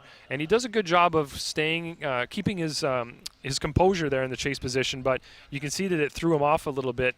And, you know, personally, I wouldn't put that too seriously on Tamagawa because Matsukawa made such a big mistake in such a key area of the track. That's right at initiation. That's where you're getting yourself set for that first corner, and that's going to set the pace for the rest of the track. You know, just as we saw Tamagawa earlier being a little bit off because the other car went off in front of him, that set him to the point where he ended up into the tire wall over there. And, you know, those errors early on can really upset your whole line for the rest of the run. So you can't really blame the chase driver too much in that situation because the lead is not fulfilling their lead goals and is kind of interfering with how that chase driver is able to get through the course themselves. All right, so the drivers are now resetting back at the line. We've seen this first run. The sun's starting to head down a little bit, and we still have quite a few, probably an hour or so maybe of the light that you're going to have here, but we will start to see more shadows come out on course right around this time, 4 o'clock local time here in Japan. And the wind has stilled up a little bit. All right, Tamagawa in the lead. Both drivers pretty much in sync on their initiations here. Tamagawa back on throttle. Matsukawa, a surge and a back off, but now we see both drivers leaving that outside zone. Tamagawa through the touch and go. Matsukawa, he wants to get into the finals. Can he keep the pressure on? Oh, a big mistake there. And you see Matsukawa go completely off course. Was that caused by Tamagawa in the lead position? It looked like a little bit of a slow up possibly from Tamagawa in the lead position. That was the first off course we've seen in that section of the track, Ryan, but walk us through it. A much better job on initiation from Tamagawa than what Matsukawa did in his lead. You can see here he gets the angle and it's set. Front wheels aren't really moving, but then he has a little pull right there. Gets himself to the outside zone pretty nicely, but he's having a few little weird motions here, like that transition right there going to the touch and go, drops a tire there, and then watch right here. Big stall up for some odd reason right there, and then in the chase position, Matsukawa has nowhere to go. So, again, can't really blame Tamagawa too much for that in the chase. And assuming that the other judges agree with you on that, it resulted in an incomplete for Matsukawa, and it would be due to Tamagawa's mistake. Is that the way that it would be judged? As an incomplete for Tamagawa because he forced an incomplete on Matsukawa? No, but where are you saying incomplete? Just for dropping tires there? Well, Matsukawa went 3 off there, right? I guess you could call that an incomplete, but forced incomplete. A forced incomplete, yeah. right. So it would be on the other driver. Right. Okay. Just want to know what we're dealing with here, dog. What are we dealing with here, man? Yeah, we'll call it that. All right, the votes are in. Let me confer with my colleagues. It's a tricky little one, this one. All right, here we go. Robbie Nishida goes to Matsukawa, as does Ryan Lantain, and Andy Yen makes it a third. A unanimous decision there. So the big reduction in speed, leaving outside zone 3, coming into the crossover, exiting the crossover, results in an incomplete for the chase driver, or what would have been, but it was at the fault of Tamagawa, meaning Matsukawa gets the win unanimously. Yeah, there were a lot of weird motions from Tamagawa on that run where he was not letting the car rotate very quickly, also dropping tires. There was a weird slowdown from outside, initiation to outside zone 1, where I don't know if it was a handbrake pull or if it was just a lift off throttle, but that was that area where you saw Matsukawa in the chase kind of really get right on the inside of him there, and that's because it looked like he slowed down, and a couple of different things throughout the course really made it really awkward from the lead driver there. But we do have a big course cleanup right now because of that off. A lot of grass and debris on the track, so we've got our, 8 course workers out there sweeping the track at the moment. All right, so let's give you a quick update on where we are. We've now filled the final 4. Oh, the guy in the red flag getting a little excited there, but we still have some course cleaning going on. Andrew Gray qualified 9th. Shinji Minowa qualified 5th. If he makes it into the final 4, he would be, and gets knocked out there, he would be your 3rd place finisher, because Yamashita qualified 7th and Matsukawa qualified 9th. But we do have this one more time left to go. Yes, we do. I made a little claim there, but that I jumped ahead. You don't have the gun on that. You don't have to say anything about that. All right. Well, you just did. So it looks like the course is clear. And here's the one more time. No pressure, Shinji. Shinji. Fujinaka, here we go.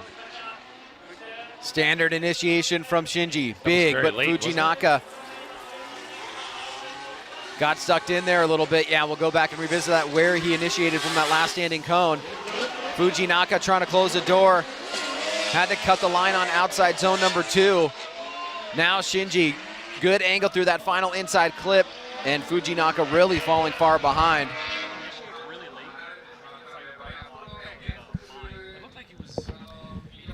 Let's see what you called out here, Ryan, in terms of the initiation from Shinji.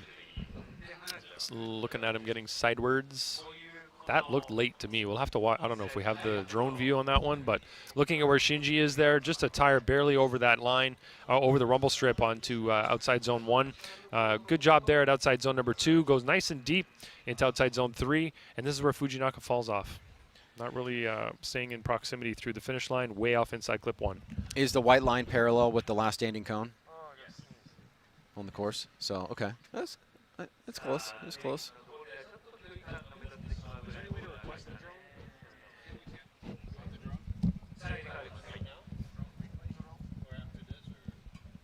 Sometime, whenever you can do it, Robbie. Make an executive decision. Can you help me? Can you help me out? Okay, here we go. So this is Ryan wanting to keep the broadcast going as long as possible to check the initiation. Man, that is, whew. That could be debated, but we'll say it's at the line, I guess. That was, we'll see what happens here in the second run, but that looked very last second. That's not even last minute. But thank you for indulging me, everybody. Appreciate that. Get to watch a little bit of overhead view here. All right, so here we go. We're turning to the second half of the battle as the judges ingesting the overhead there, looking at the initiation of Shinji Minowa. He will not play a factor in this championship if he does not win here. If he wins here, he will take on Andrew Gray in the final 4. Fujinaka is in his way.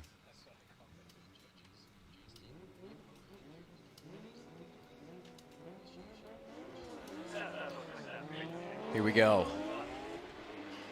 Fujinaka has got to give it everything he's got, and Minowa as well. Both drivers after initiation back on throttle. Way on the inside is Fujinaka, so not mirroring the lead run of Minowa. Minowa taking that deeper line, again losing a little bit of angle coming through that center section after he drops tires at outside zone 2. Snapping it back around is Fujinaka, but Minowa is able to keep good relative proximity through that final section of the course.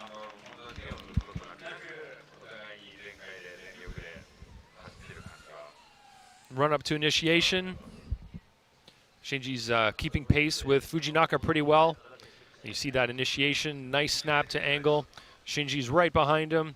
maybe about a couple of car lengths behind. You can see, as you were pointing out, Ryan, Fujinaka misses outside zone 1 altogether. Not really out on the touch and go either, but does get to the outside zone 2 area. Shinji there has a little correction on angle through that section, but does a great job of maintaining proximity and fighting through there. Did a much better job, I think, than Fujinaka did in the chase position. Well, we've already seen one more time here, and Shinji has seen quite a few. He had a one more time against Fujino, one against Fujinaka, but we've got the results in. He's getting a lot of seat time this weekend. And that'll do it right there. Shinji Minowa will now at least play a role in the championship. He moves on unanimously against Manabu Fujinaka.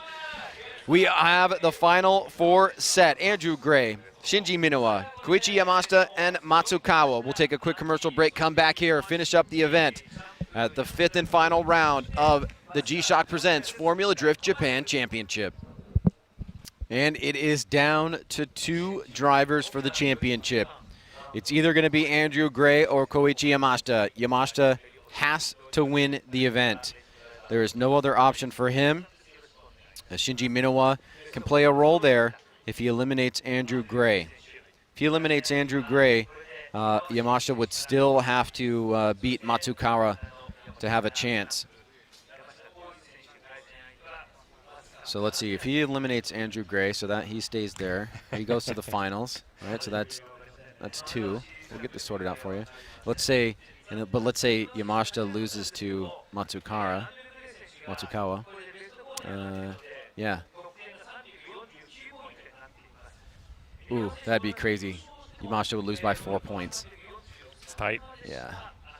He's got to win the event. Okay. If it's Gray and Yamashita in the finals, it's winner take all. Gray gets knocked out here. Yamashita still has work to do.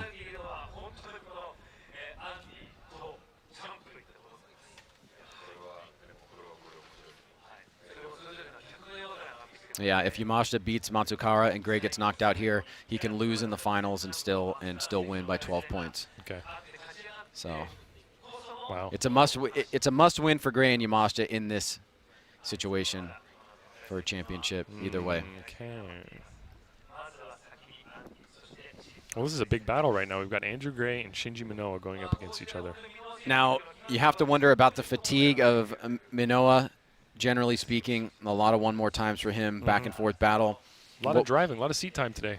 Also a lot of seat time, so maybe that could play into his favor. I don't know how his car is relative to Gray's competitively right now. Gray has pretty much come out of this competition unfazed, but as you see them leaving the track, they're heading over to the burnout box, Ryan.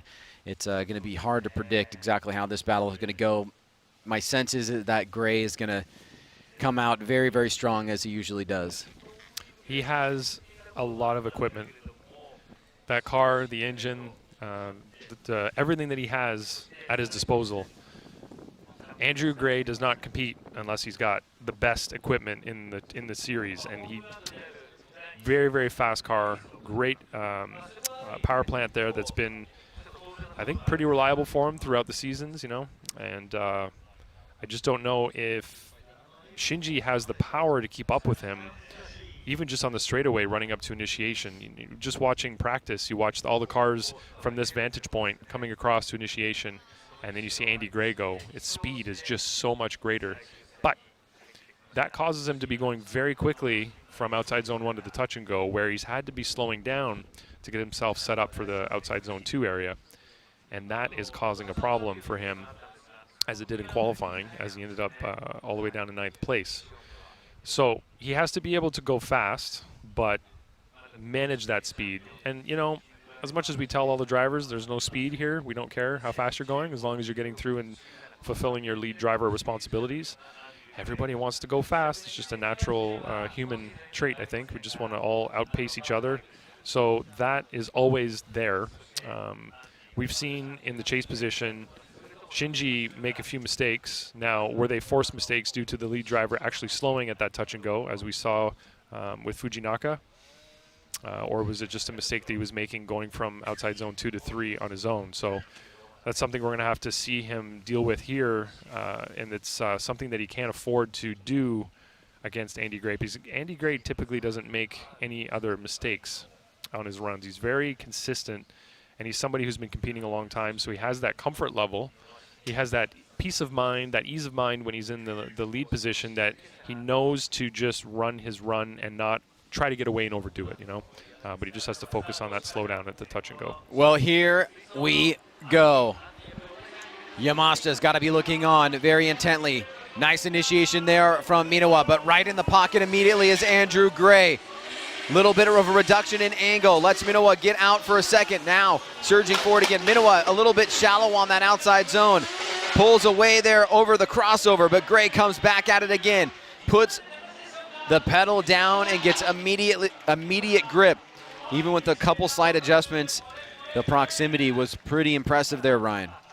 That was very nicely done from Andrew Gray. From initiation to outside zone 1, it looked like inches away from Shinji Minowa's door. And look at this right here. Gets the car to angle right in there, really, really close. Shinji gets a nice line on outside zone 1. Couldn't be any more perfect there on that line. It was awesome. Does a great job at the touch and go. A little bit off of zone 2, but great on zone 3. Andrew Gray is right there with him, mimicking him all the way around. Great transition from Gray there coming inside clip 1, anticipating where Shinji's going to be. So that was a really great run from both drivers, and it's going to be really hard for either one of them to outdo the other as they switch positions now. So looking there, look how close Andrew Gray gets. The car's settled. He's right in the pocket in a perfect spot. Just drops off slightly there, but does have the jam to catch back up. So that's one area that, you know, it was a little more difficult to see that from the ground level here, but from the sky, it's something that you just can't hide. So he did have that drop off, but had to, you could see he got back on throttle there and the tires just started to smoke that much more. And he was able to catch back up to Shinji. Number 9 qualifier, Andrew Gray. Bleeding the NOS there is Shinji Minowa, came in at the 5th place qualification. Yamashita 7 and Matsukawa 3rd. So Matsukawa has guaranteed himself at least 3rd place with that qualification. Who's going to be on the podium next to him? Is it going to be Gray or Minowa? Shinji got that quick jump, and something happened. If that's on Gray, that would be his 2nd. Yeah. So it is going to be on Gray. Pylon touchy. 2 pylon touchies for Andrew Gray. Yeah, knocked it right out of its base, kind of out of its square that we have painted on the ground. So he hit it enough that it went out of its position. So that's enough for a restart. A slight indication that Gray is a little phased right now, maybe? A little tense, but you know, it hasn't affected him. He's made it this far, and as a true champion, it's these kind of situations that you buckle down on. Yep, this will make or break you right here. All right, so that's 1 strike, Ryan. 1 strike. And I can pretty much guarantee you it's not going to happen again. Here we go. Andrew Gray in the lead this time. Minowa has got to keep pace with them. We know Gray is going to have a pretty smooth and consistent initiation. Minowa driving in the smoke line. Already separation here. Gray, big angle in that outside zone. Over to the touch and go. Here comes Minowa now. Gray a little bit off that 2nd outside zone. Minowa with a reduction in angle, but this time he is keeping the pace through that 3rd and final section, tugging up on the inside. And had Minowa done that at the beginning of the track, it would have been much more convincing. But will it be enough to force a 1 more time potentially? How are the judges thinking about this run, Ryan? Well, the big issue for me is looking at the angle that Shinji Minowa carried through from initiation to outside zone 1. Right there, he had a huge reduction in angle right there. And pretty much went straight. So that's going to be, I think, signing his ticket out of here, unfortunately, in the top 4. Well, if Andrew Gray gets the win here, he will move into at least 2nd place, which would once again put him 20 points ahead of Yamashita. If Minowa falls out here, he will finish the season with 307 points. And it is going to be Andrew Gray. So Shinji Minowa is going to be leaving the 2019 season in 3rd place. 307 points, 58 points back from the leader, and a celebration beginning to ensue there for Andrew Gray. So it is not over just yet. But it could be after this next battle.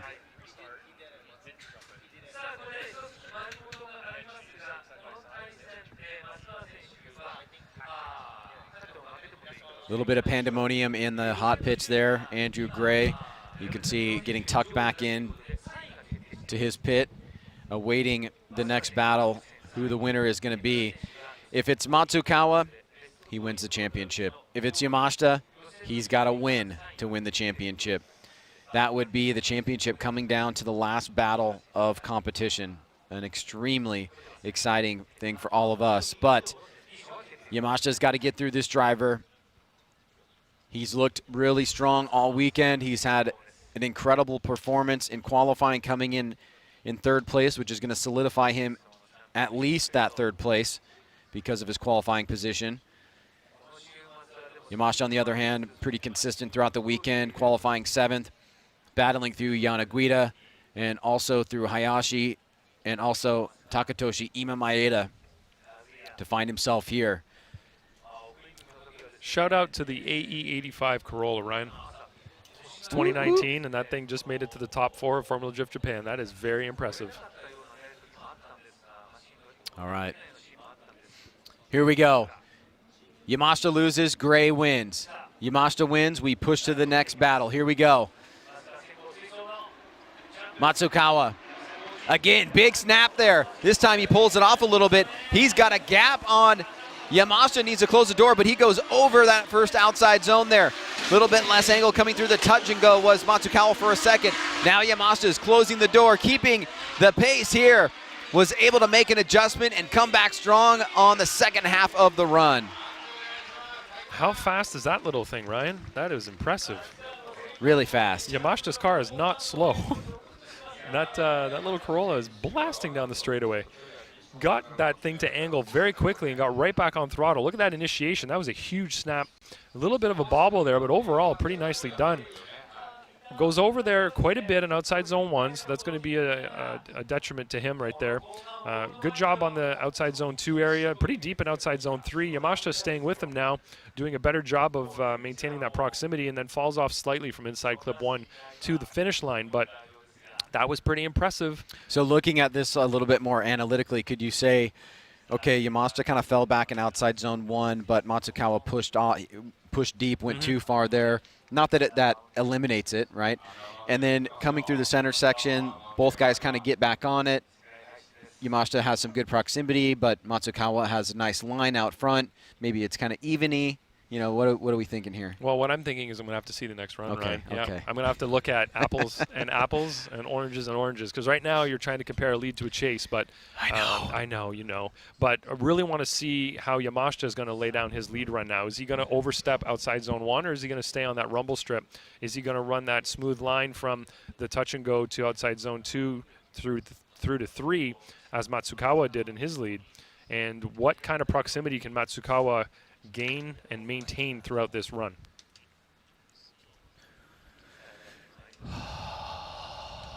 Breathe deep, Ryan. Here we go. Koichi Yamashita in the lead position. Last chance to make an impression on the judges. Can he make it to the finals, or will Matsukawa hold him off?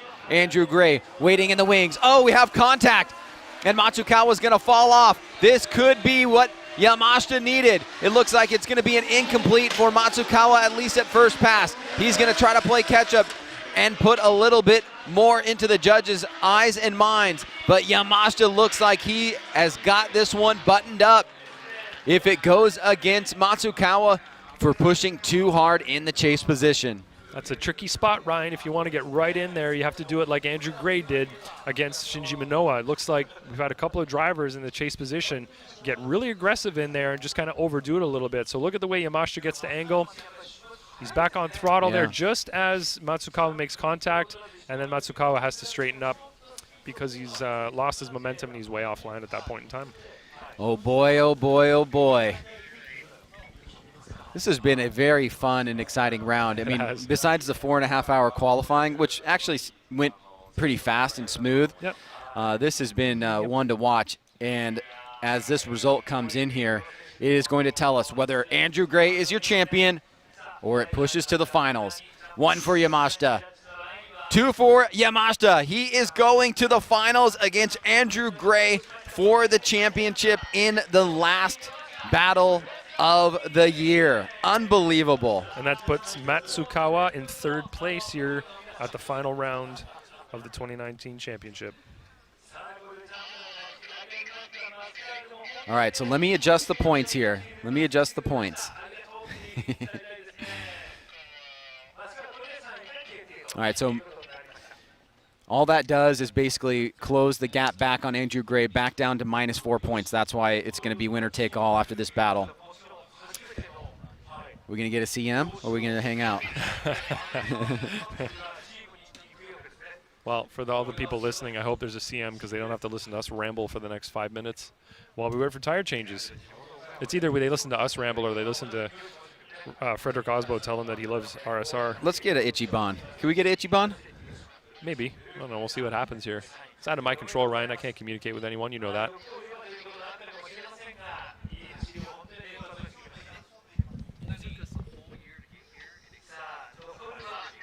There it is, the magic CM.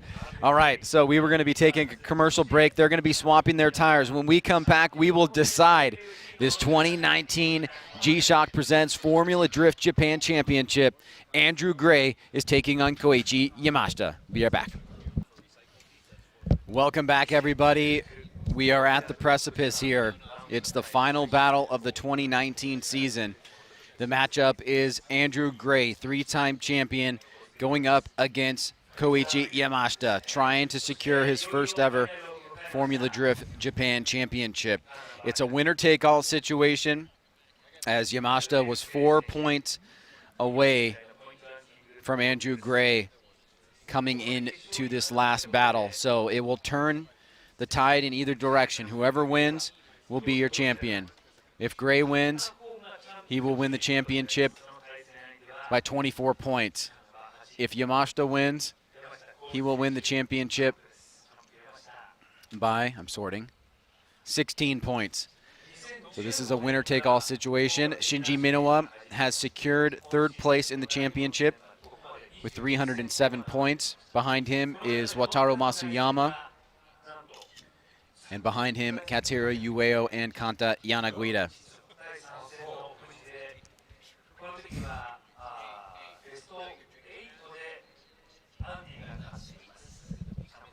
So the tension is beginning to mount here as both drivers are about to head to the burnout box. A change of tires, and we will be underway.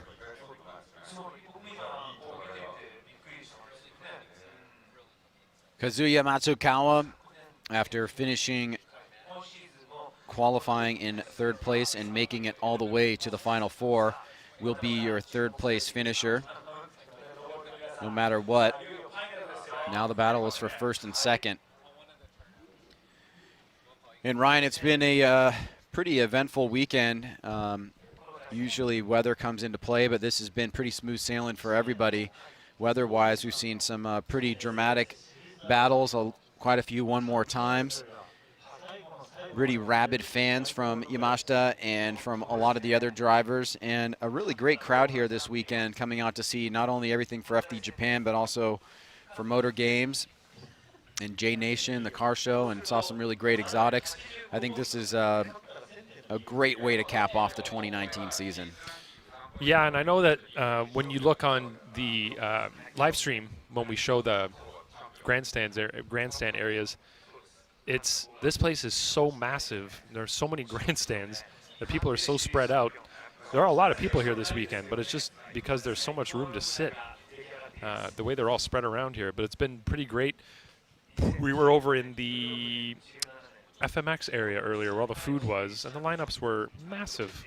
Very impressive. I couldn't get lunch because of that, so I had to eat some crispy Oreos. How were those? And I ate your bag of jerky as well. How'd you like that one? That was my lunch. Was it a good one? Pretty good. Yeah, pretty good. Pretty good. I liked it. I liked the chunk a little bit more. Thick cut, you know, just not enough in the bag, unfortunately. But not enough. Yeah, very skimpy quantity. High quality though. We're all about quality here, Ryan. Quality, not quantity. But I think I think now we've got to find ourselves a good ramen shop afterwards. No dinner at the track tonight. We get to finally get back to civilization. I'd like to celebrate with a big bowl of ramen. That'd be nice. That would be nice. Somebody's having an issue with their car. Hang on one second. Uh-oh.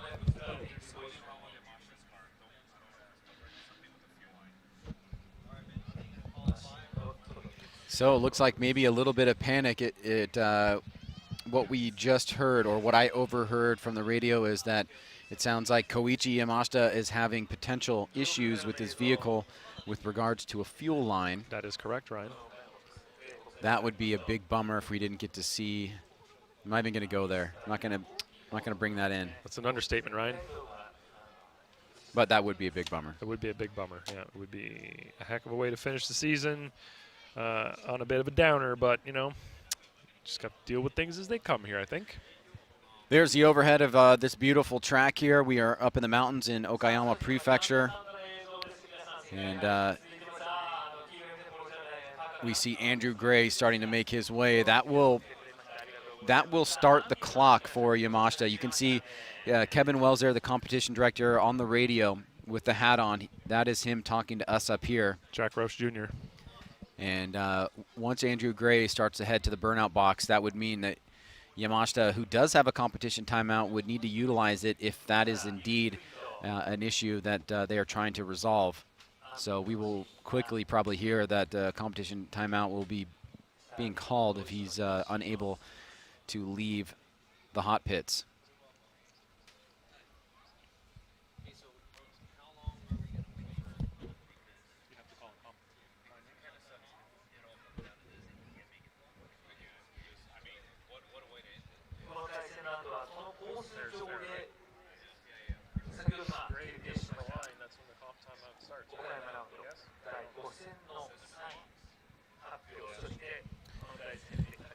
Well, I think we're all getting a little bit nervous here because there's Andrew Gray's mechanic sniffing around Yamashita's car. Maybe he's going to get in there and help him fix it. The coveralls, that's Andrew Gray's head mechanic, James. And there's our guys out front. Come on. Come on, let's do it. We need to see this. Is Yamashita getting in his car? He is getting in his car. That's a good sign. That's a good sign.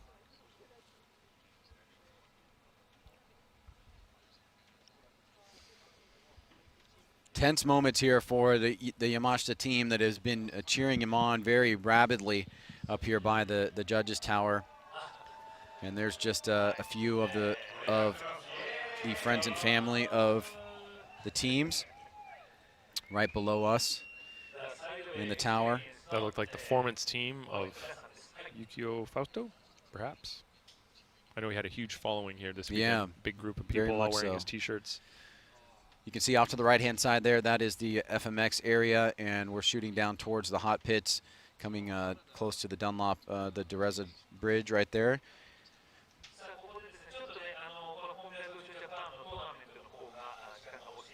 Well, either way, this has got to be a tense moment for Yamashita, no question. But if he is even able to get it out there, you have to wonder what that does to his mentality, generally speaking. Having come off of, having done everything that he needed to do to get to this point in the championship, and it's in his hands. Win, become a champion. Lose, you lose on your own terms. Andrew Gray gets a fourth. But to not get that opportunity, that would be a shame. So can you ask real quick, just a quick update? Will do. Robbie-san, is there anything from Kevin? Just looking for an update. Because what I'm saying is James knows what's going on. So if we're stalling champ, they will be like, what the fuck? No, I understand. They're ready to fight, you know what I mean? I don't know why they're stalling. But are they calling a competition timeout? You don't have to call it a competition timeout until Gray gets up to the line. Gray is stuck at the burnout box for now because they're not letting him in their stalling or not. Who is? Gray is sitting in front of the burnout box waiting to go in. On his own, or we're stuck? There's a steward. So yeah, we can't really. I don't know if they think that he has to be ready before they send Gray to burnout box. Well, Kevin can make the call. Kevin's over here he's waiting. But does Kevin know that he's in the burnout? No, he's not in the burnout box. He's waiting. No, but does Kevin know he's being held up?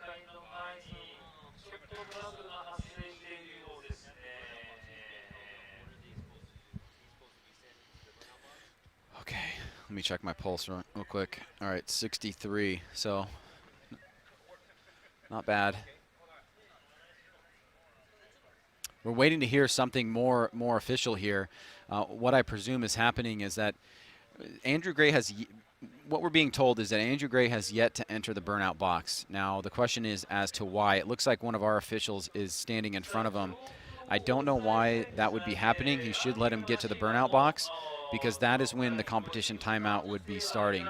So we want to make sure that this is run by the book here. As much as we want to see this final battle, we've got to make sure that all of the stewards know exactly what to do in this situation. And it may be the case that Kevin has started the competition timeout, but we have not got confirmation of that just yet.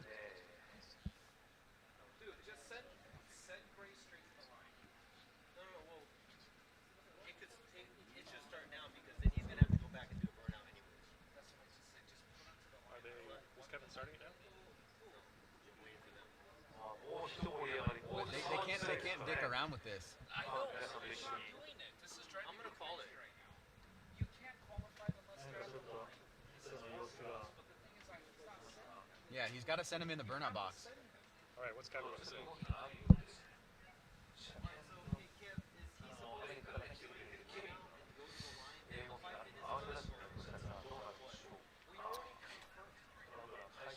It's getting a little bit tense up here because we're getting a lot of back and forth from each of the two teams, plus also our crew and our staff. And Ryan and I are a little bit in the dark here. We're trying to get answers, but there's a lot of activity running around. I want to just confirm that we've started the competition timeout, but Andrew Gray has not gone to the burnout box yet. So we're not going to send him to the burnout box because we know a competition timeout is going to start, and he's going to just have to go back and do another burnout anyway. So we're just running on the assumption that Andrew Gray is ready to go. He's ready to do his burnout. We just don't want him to have to do two because he'll be wearing his tires unnecessarily there. And the competition timeout has started. I see. Okay. And now Kevin has is going to reside over this CTO here, the competition timeout, until it has completed or they get it fixed and they can get the car out to the start line area. Now, we heard that the issue was a fuel line Yes. or something along those lines. Okay, what's going on here? Somebody's running. I saw James running, but that's Andrew Gray's mechanic, so I don't know if he's going to actually give them some help to get him to the line. They're talking to Tristan, who is his spotter right there, my fellow Canadian man. Yes, sir. Look at him right there, that big, proud man right there from Alberta. So they're going to communicate with him and see what's going on there. Those are the two spotters essentially communicating from the teams that are involved in this battle right now. That was a very weird set of occurrences that happened there in trying to sort it out with everybody except us kind of talking up here, Ryan, to each other, going back and forth to ascertain what's happening. Yeah, so, okay, so, oh my gosh. We are now hearing that Yamashita, he is deep into the competition timeout now, but what we're hearing from a little bird on the ground is that it looks like he may not make it. He may not make it. They held back Andrew Gray from the burnout just so he didn't have to do it twice, and we would have had to do a tire change, and that would have been the issue there. So the competition timeout has been running.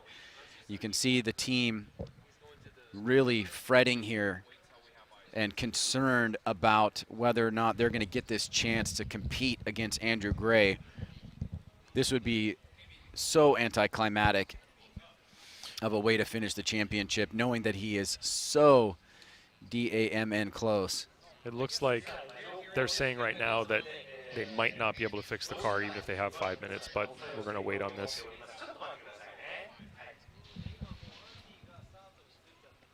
What's happening to us is basically, we've got our headphones on, and then we hear somebody say, what's happening is this, what's happening is this, what's happening is this, what's happening is this.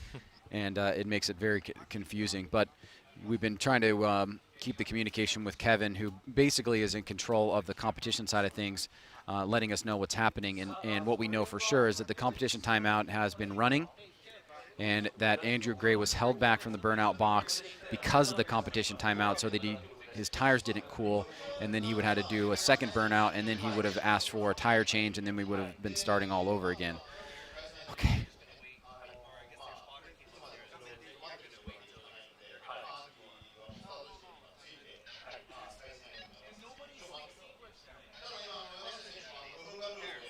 So there's Gray at the line. The clock is running here. Do we have an idea of the time left? So this Andrew Gray being at the start line right now is symbolic. We just wanted him to get to the start line so that we know that he's ready to drive. He hasn't actually done a burnout yet, but that is because we're trying to not force him to do 2 burnouts, because if he does a burnout now for no reason, he's going to have to do a second burnout, which means that he's going to wear his tires more than he should have to. So again, this is a symbolic kind of motion here, getting him to the start line to prove that he's ready to go. And that is the way that the start clock for the competition timeout starts. And now we're going to get a time update here on the 5-minute. He's down to 3 minutes. Okay. So, yeah, he's getting very close to running out of time here, almost about halfway through the competition timeout. You can see the spotters up here really can't do anything, Ryan. They are just gripping their hands there and in a very tense moment. And Yamashita, same situation, really can't do anything. And I can't tell where his team is working on the vehicle. The hood's not up, so where the problem has been centrally located is tough for me to tell at this point. Well, the fuel tank is in the rear, and it may be a fuel line going. You can see the tank behind him there. Yeah. So it may be going from that to the engine. So the fuel line issue doesn't necessarily have to be under the hood. It could be near the rear there, where there may be a coupler or something, and it could be leaking in the rear part of the system there. So right now, they don't look like they're working frantically on it, but maybe it's because there's something going on in the background where they're trying to, get a part ready to install or something like that. It's really hard to say exactly what is going on there. You don't see the frantic nature of the mechanics you generally see in the U.S. when they're running around trying to get it done, working together as a team. This one just seems a little bit more calm in the garage area there. And again, there are the spotter for Andy Gray was on the left. That's Tristan. And then these are the spotters here for Koichi Yamashita. So they're kind of close together, but avoiding each other a little bit, focusing on their own little part of the battle going on here to just get both cars to the start line. Well, there's a tremendous amount of goodwill that these teams carry into these events with each other and helping each other out, but there's also a really strong competitive element that we all see manifest through these events, and both teams would like to win here. I know that they would not like to win in this way from the Andrew Gray side of things, but if it happens to go that way, they'll take it. There's around a minute left, Ryan. It was about 1:30 left to go, about 30 seconds ago. So they've got to be close to a minute left now on the 5-minute. Okay. Yeah, this is pretty tense right now. It's crazy that it's come down to this one battle after 5 rounds of competition, 5 different tracks, all of the battles that we've gone through. It comes down to a matter of mere points, and it comes down to this battle right here to figure out who's going to win. And for this car to have this issue right now is unbelievable. Koichi Yamashita is just 4 points out in his current position in second place. He could overtake that by beating Andrew Gray. Gray is waiting on the start line. We are under a minute. We're getting close down to the final seconds. Yeah. And unless Yamashita leaves the hot pit, Andrew Gray will be your champion by elimination. 3, 2, 1, and that's it. And that is it. A very anticlimactic finish to this 2019 season finds Andrew Gray winning the 2019 championship by Koichi Yamashita not able to make it to the line. We don't know exactly what the problem was. We know that it was bad enough to not fix in a competition timeout and that it had something to do with the fuel line. But unfortunately for him, that means that Andrew Gray will be your winner. He will head back to the start line to do a bye, most likely.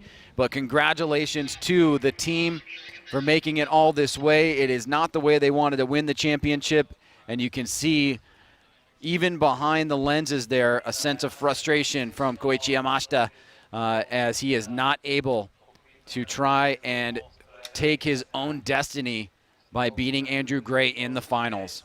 We've seen some emotional responses to much less than this from Yamashita over the years of competition here in Formula Drift Japan, and I can't imagine what kind of emotions you must be feeling right now.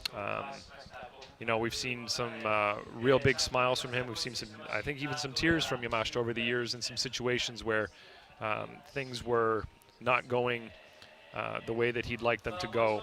Tears of frustration, of you know, probably anger and sadness, and I can't imagine that he's feeling anything less than those three emotions right now. You can see his team right there. She's clearly very emotional as well. This is really hard to see for them because they put so much into this program, as every team and driver does throughout the season, and for it to come down to this moment right here is crushing for them, I'm sure.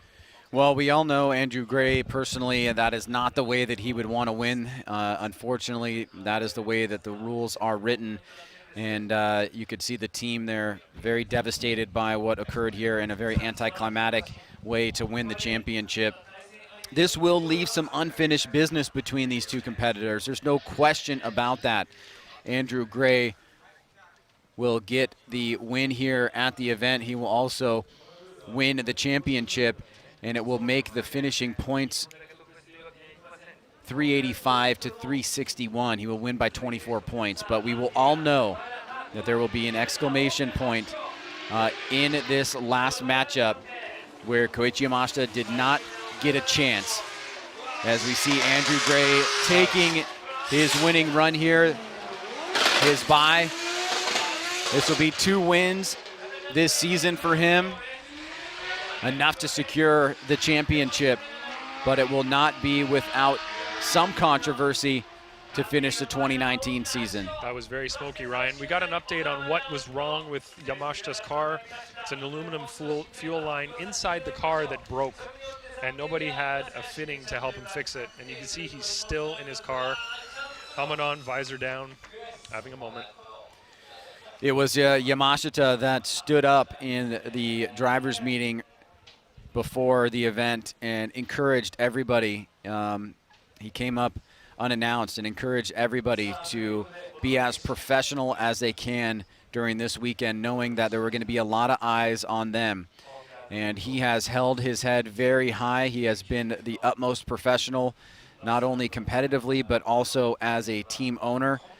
And yet he finds himself in such a close situation to the championship. And you can tell that the look of disappointment there is going to be ringing through the halls tonight and for some time. For Andrew Gray's team, it will be a tough win to celebrate, no question about it. They did not get the opportunity to face Yamashita. Yamashita has beat him before, and there will be unresolved business going into 2020.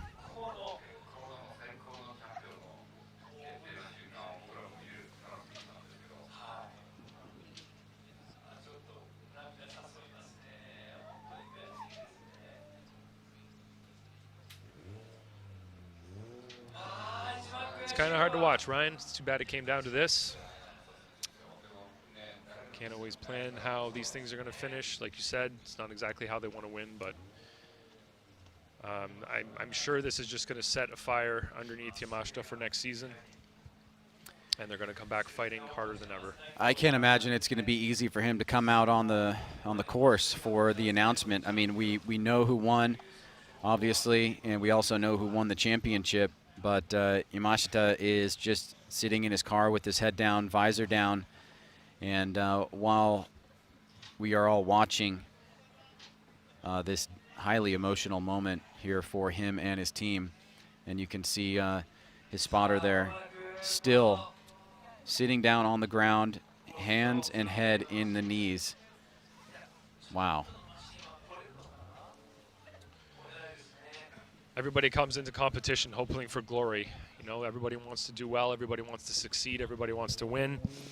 And we always focus on the winners, but in a situation like this where something is so frustrating and difficult to deal with, it's, you know, the amount of stress, the amount of frustration, and just difficult situations that these teams have to go through sometimes is extremely taxing. And it's the true champions that just keep coming back and fighting and hoping that they can get on top of that podium at every round, and hopefully at the end of the season be near or at the top. And yeah, like you said, it's going to be really hard to get Yamashita out to the winner's announcement right now. He's clearly not going to have his car with him to bring over here, as it won't start, won't run, but we'll have to try to get him over here, hopefully, and I'm sure it's going to be another emotional moment for everybody as he has a little talk with everyone on the microphone, if he can manage to do it. Well, it looks like he has unstrapped, is stepping out of the vehicle. Not sure exactly where he's headed off to. Typically at this point in the competition, we would bring all three drivers down for the announcement, but there's a lot of atypical things happening right now. It is hard to know how much control we're actually going to be able to exert over the drivers that are supposed to come down for the final announcement, not only for the winner of the event, but also for the championship.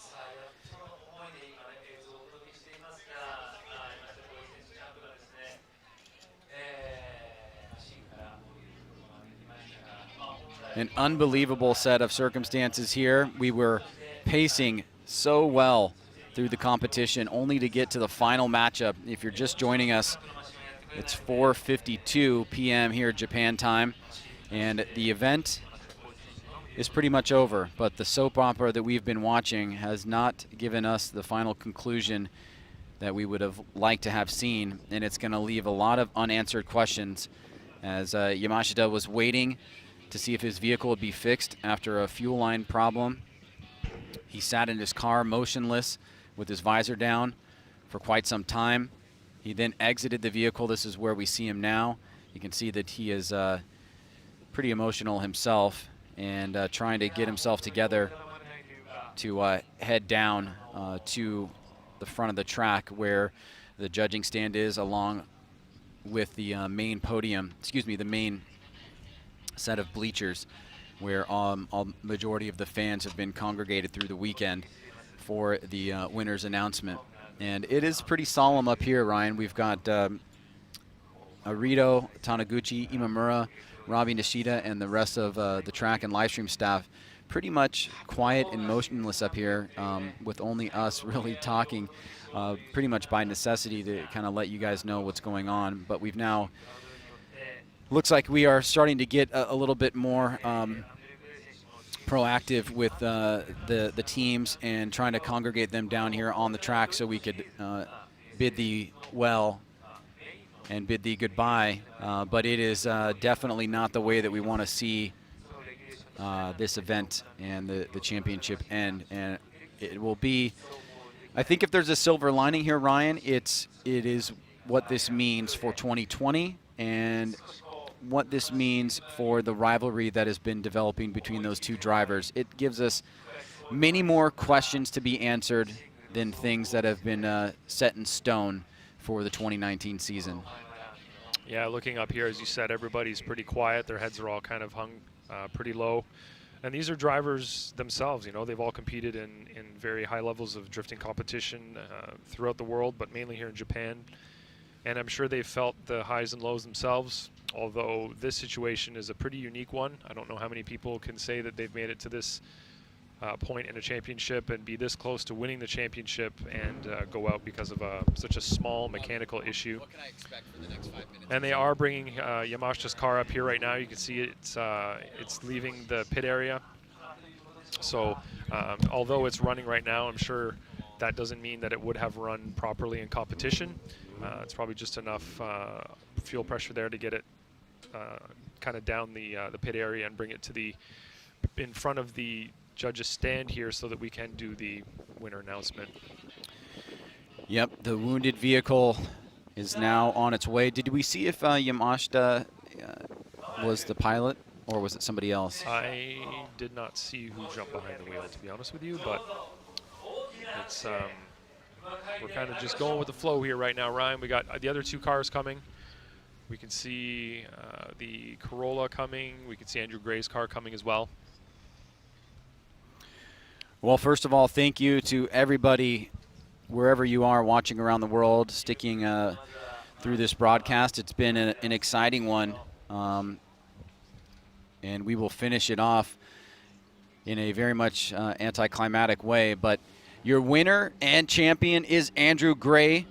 Koichi Yamashita is second place and second place in the championship. And just out of sight here is our third place finisher, Kazuya Matsukawa, who qualified third and will finish third after defeating Tamagawa in the Great 8 to make it into the Final Four. Yamashita was able to defeat Matsukawa to get into the finals with Andrew Gray, but was not able to compete against him because of a mechanical problem with the fuel line that was unable to be resolved in 5 minutes. There was a lot of pandemonium and a lot of craziness going back and forth, but it has come to a conclusion, just not the one that we were looking for. And it does look like it's Yamashita behind the wheel of his JZX down there.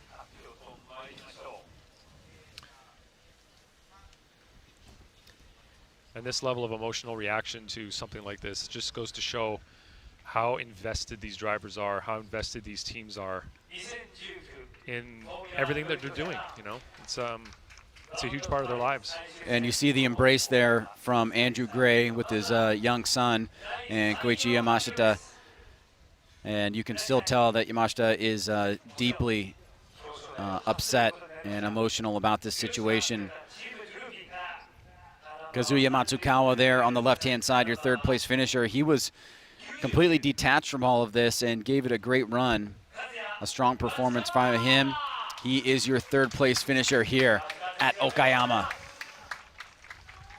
No, that's not Andrew Gray. There you go.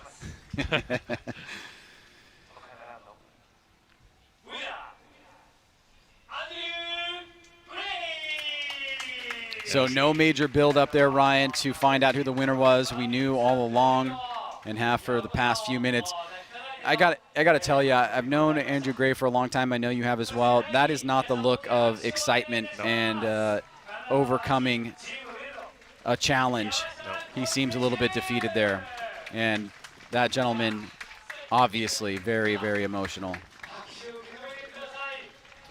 Yeah, you can tell that Andrew Gray's feeling a little bit of that pain that Yamashita and his team are feeling. You know, it's very relatable, because that could have easily have been him in that position, knowing that he was that close to victory and knowing that he wasn't able to even make an attempt at it. So it's a difficult one to deal with.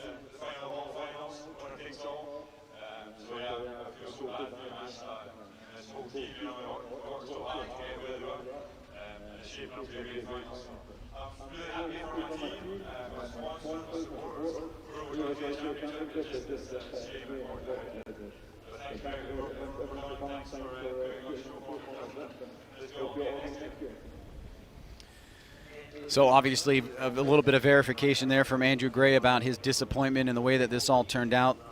Let's now turn the microphone over to, I believe, Robbie Nishida is doing some translation. Yes. And that's a little Finley right there. He'd be proud if he knew what was going on.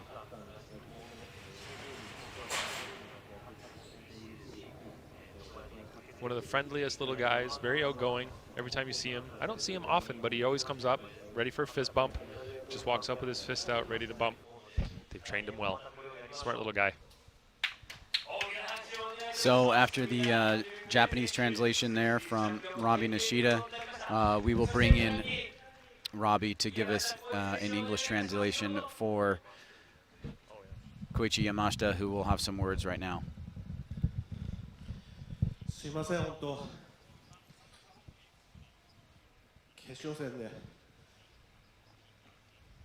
アンディといい走りをこんなにお客さんの前で見せれなかったことは非常に残念です。 I'm very, very terribly sorry that I でもこ wasn't こま able で to 来れたの run は at the finals in front of all you guys ファンの皆さんや and have a good battle against チームのみん Andy. な、チームの関係者、 But I do have to say, all the team members, everybody のお who's かげだと here, 思ってます sponsors, and the people that are sponsoring us and supporting 本 us, 当に残念なの it's all は、いい because もの of を見 you せられ guys なか that った we're っていうの here. は I'm just really, really 残念で ashamed す、 of 本当に。 myself and very, すい very ません、 sad 本当に。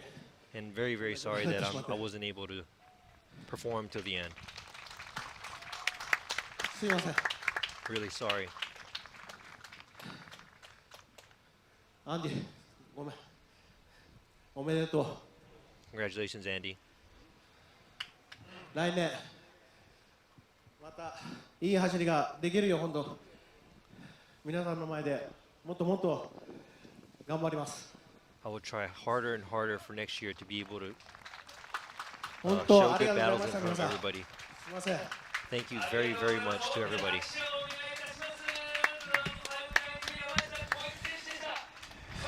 That was definitely pretty tough to hear and to listen to, but now let's go to はい、あり Matsukawa. がとうございます。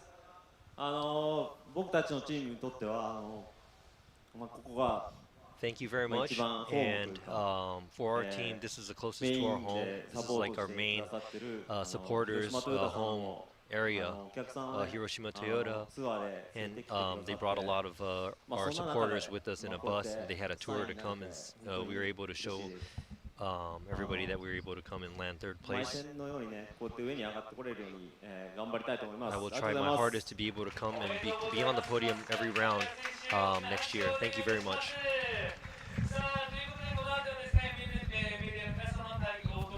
Thank you for that, Robbie. Great translation there, helping us out. Otherwise, we'd have no idea what's going on. And Yamashita down there just makes you want to go down and give him a big hug, doesn't it?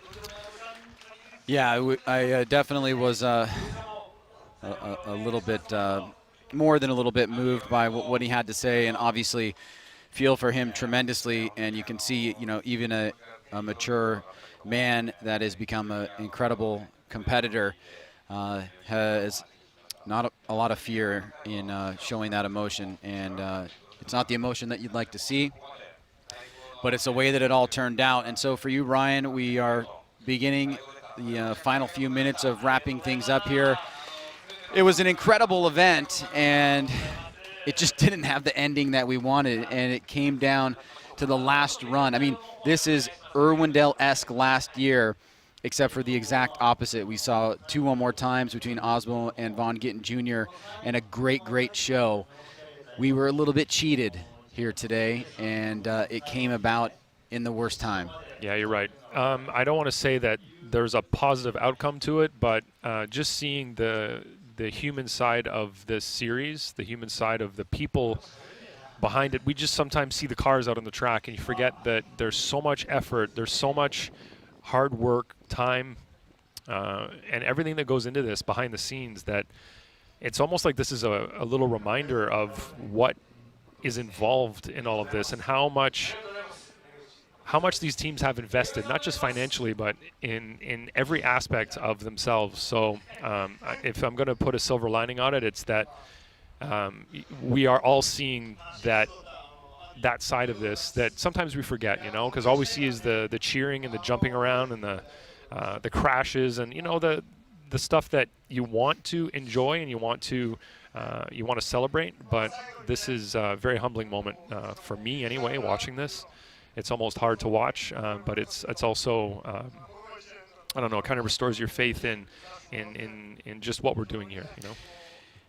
A wise man once said that the true measure of a person is how they overcome adversity, and this is the pinnacle of adversity that is being faced by Koichi Yamashita and his team. And you can see, even with the tears there, a little bit of smiling coming out, knowing that it's over for the moment, but they've got another season in front of them, and they have the capacity, they have the ability to win championships, and they are very much in a position to do so. Today was not their day, and it was not the way that they wanted it to go down, but they got all the way to that point, and they should be able to hold their heads high, irrespective of what ticked off here today.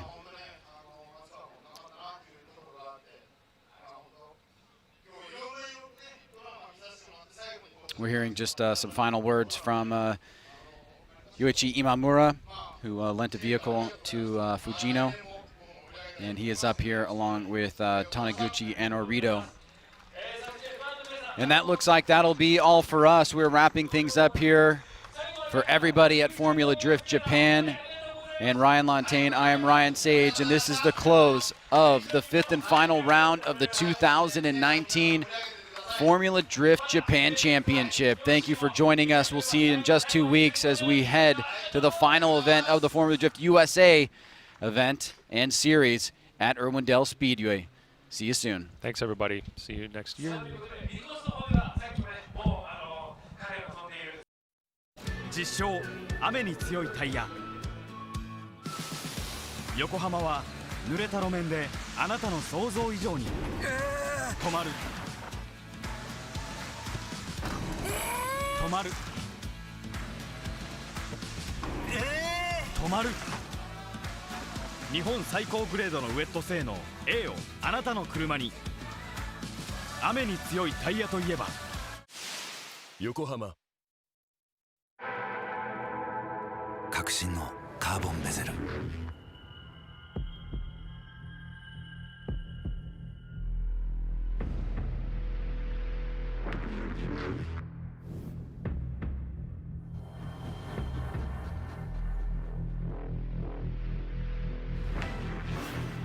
Bluetooth 搭載 G-SHOCK カシオ。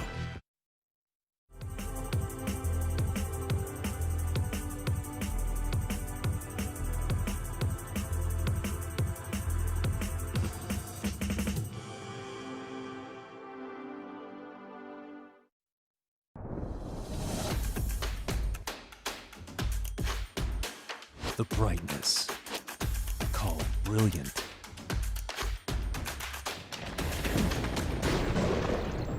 Valendy.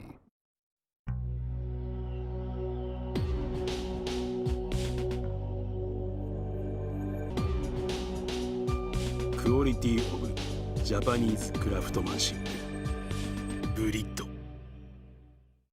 What's up, guys? It's Frederick Ospo, and I use RSR suspension on all my drift cars. I love RSR. Iyo RSR Ichiban. 究極の静かさと安全性。オンロード、オフロード、世界中で活躍するケンダ。その信頼を支える静音性、安定性と耐摩耗性。世界が認めた技術と信頼を街乗りである。高品質と納得の価格、タイヤのポテンシャルをあなたに。ケンダ。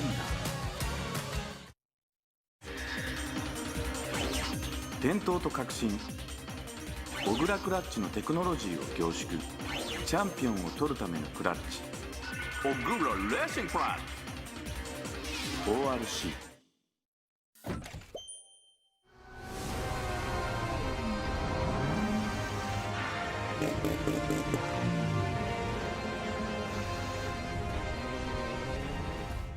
モティ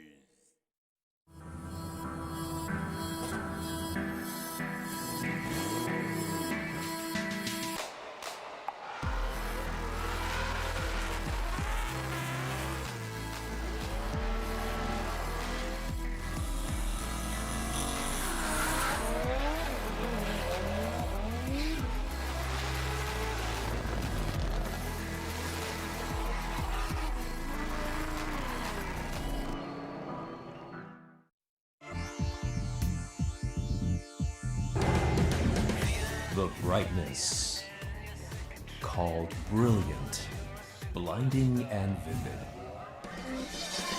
Valenti.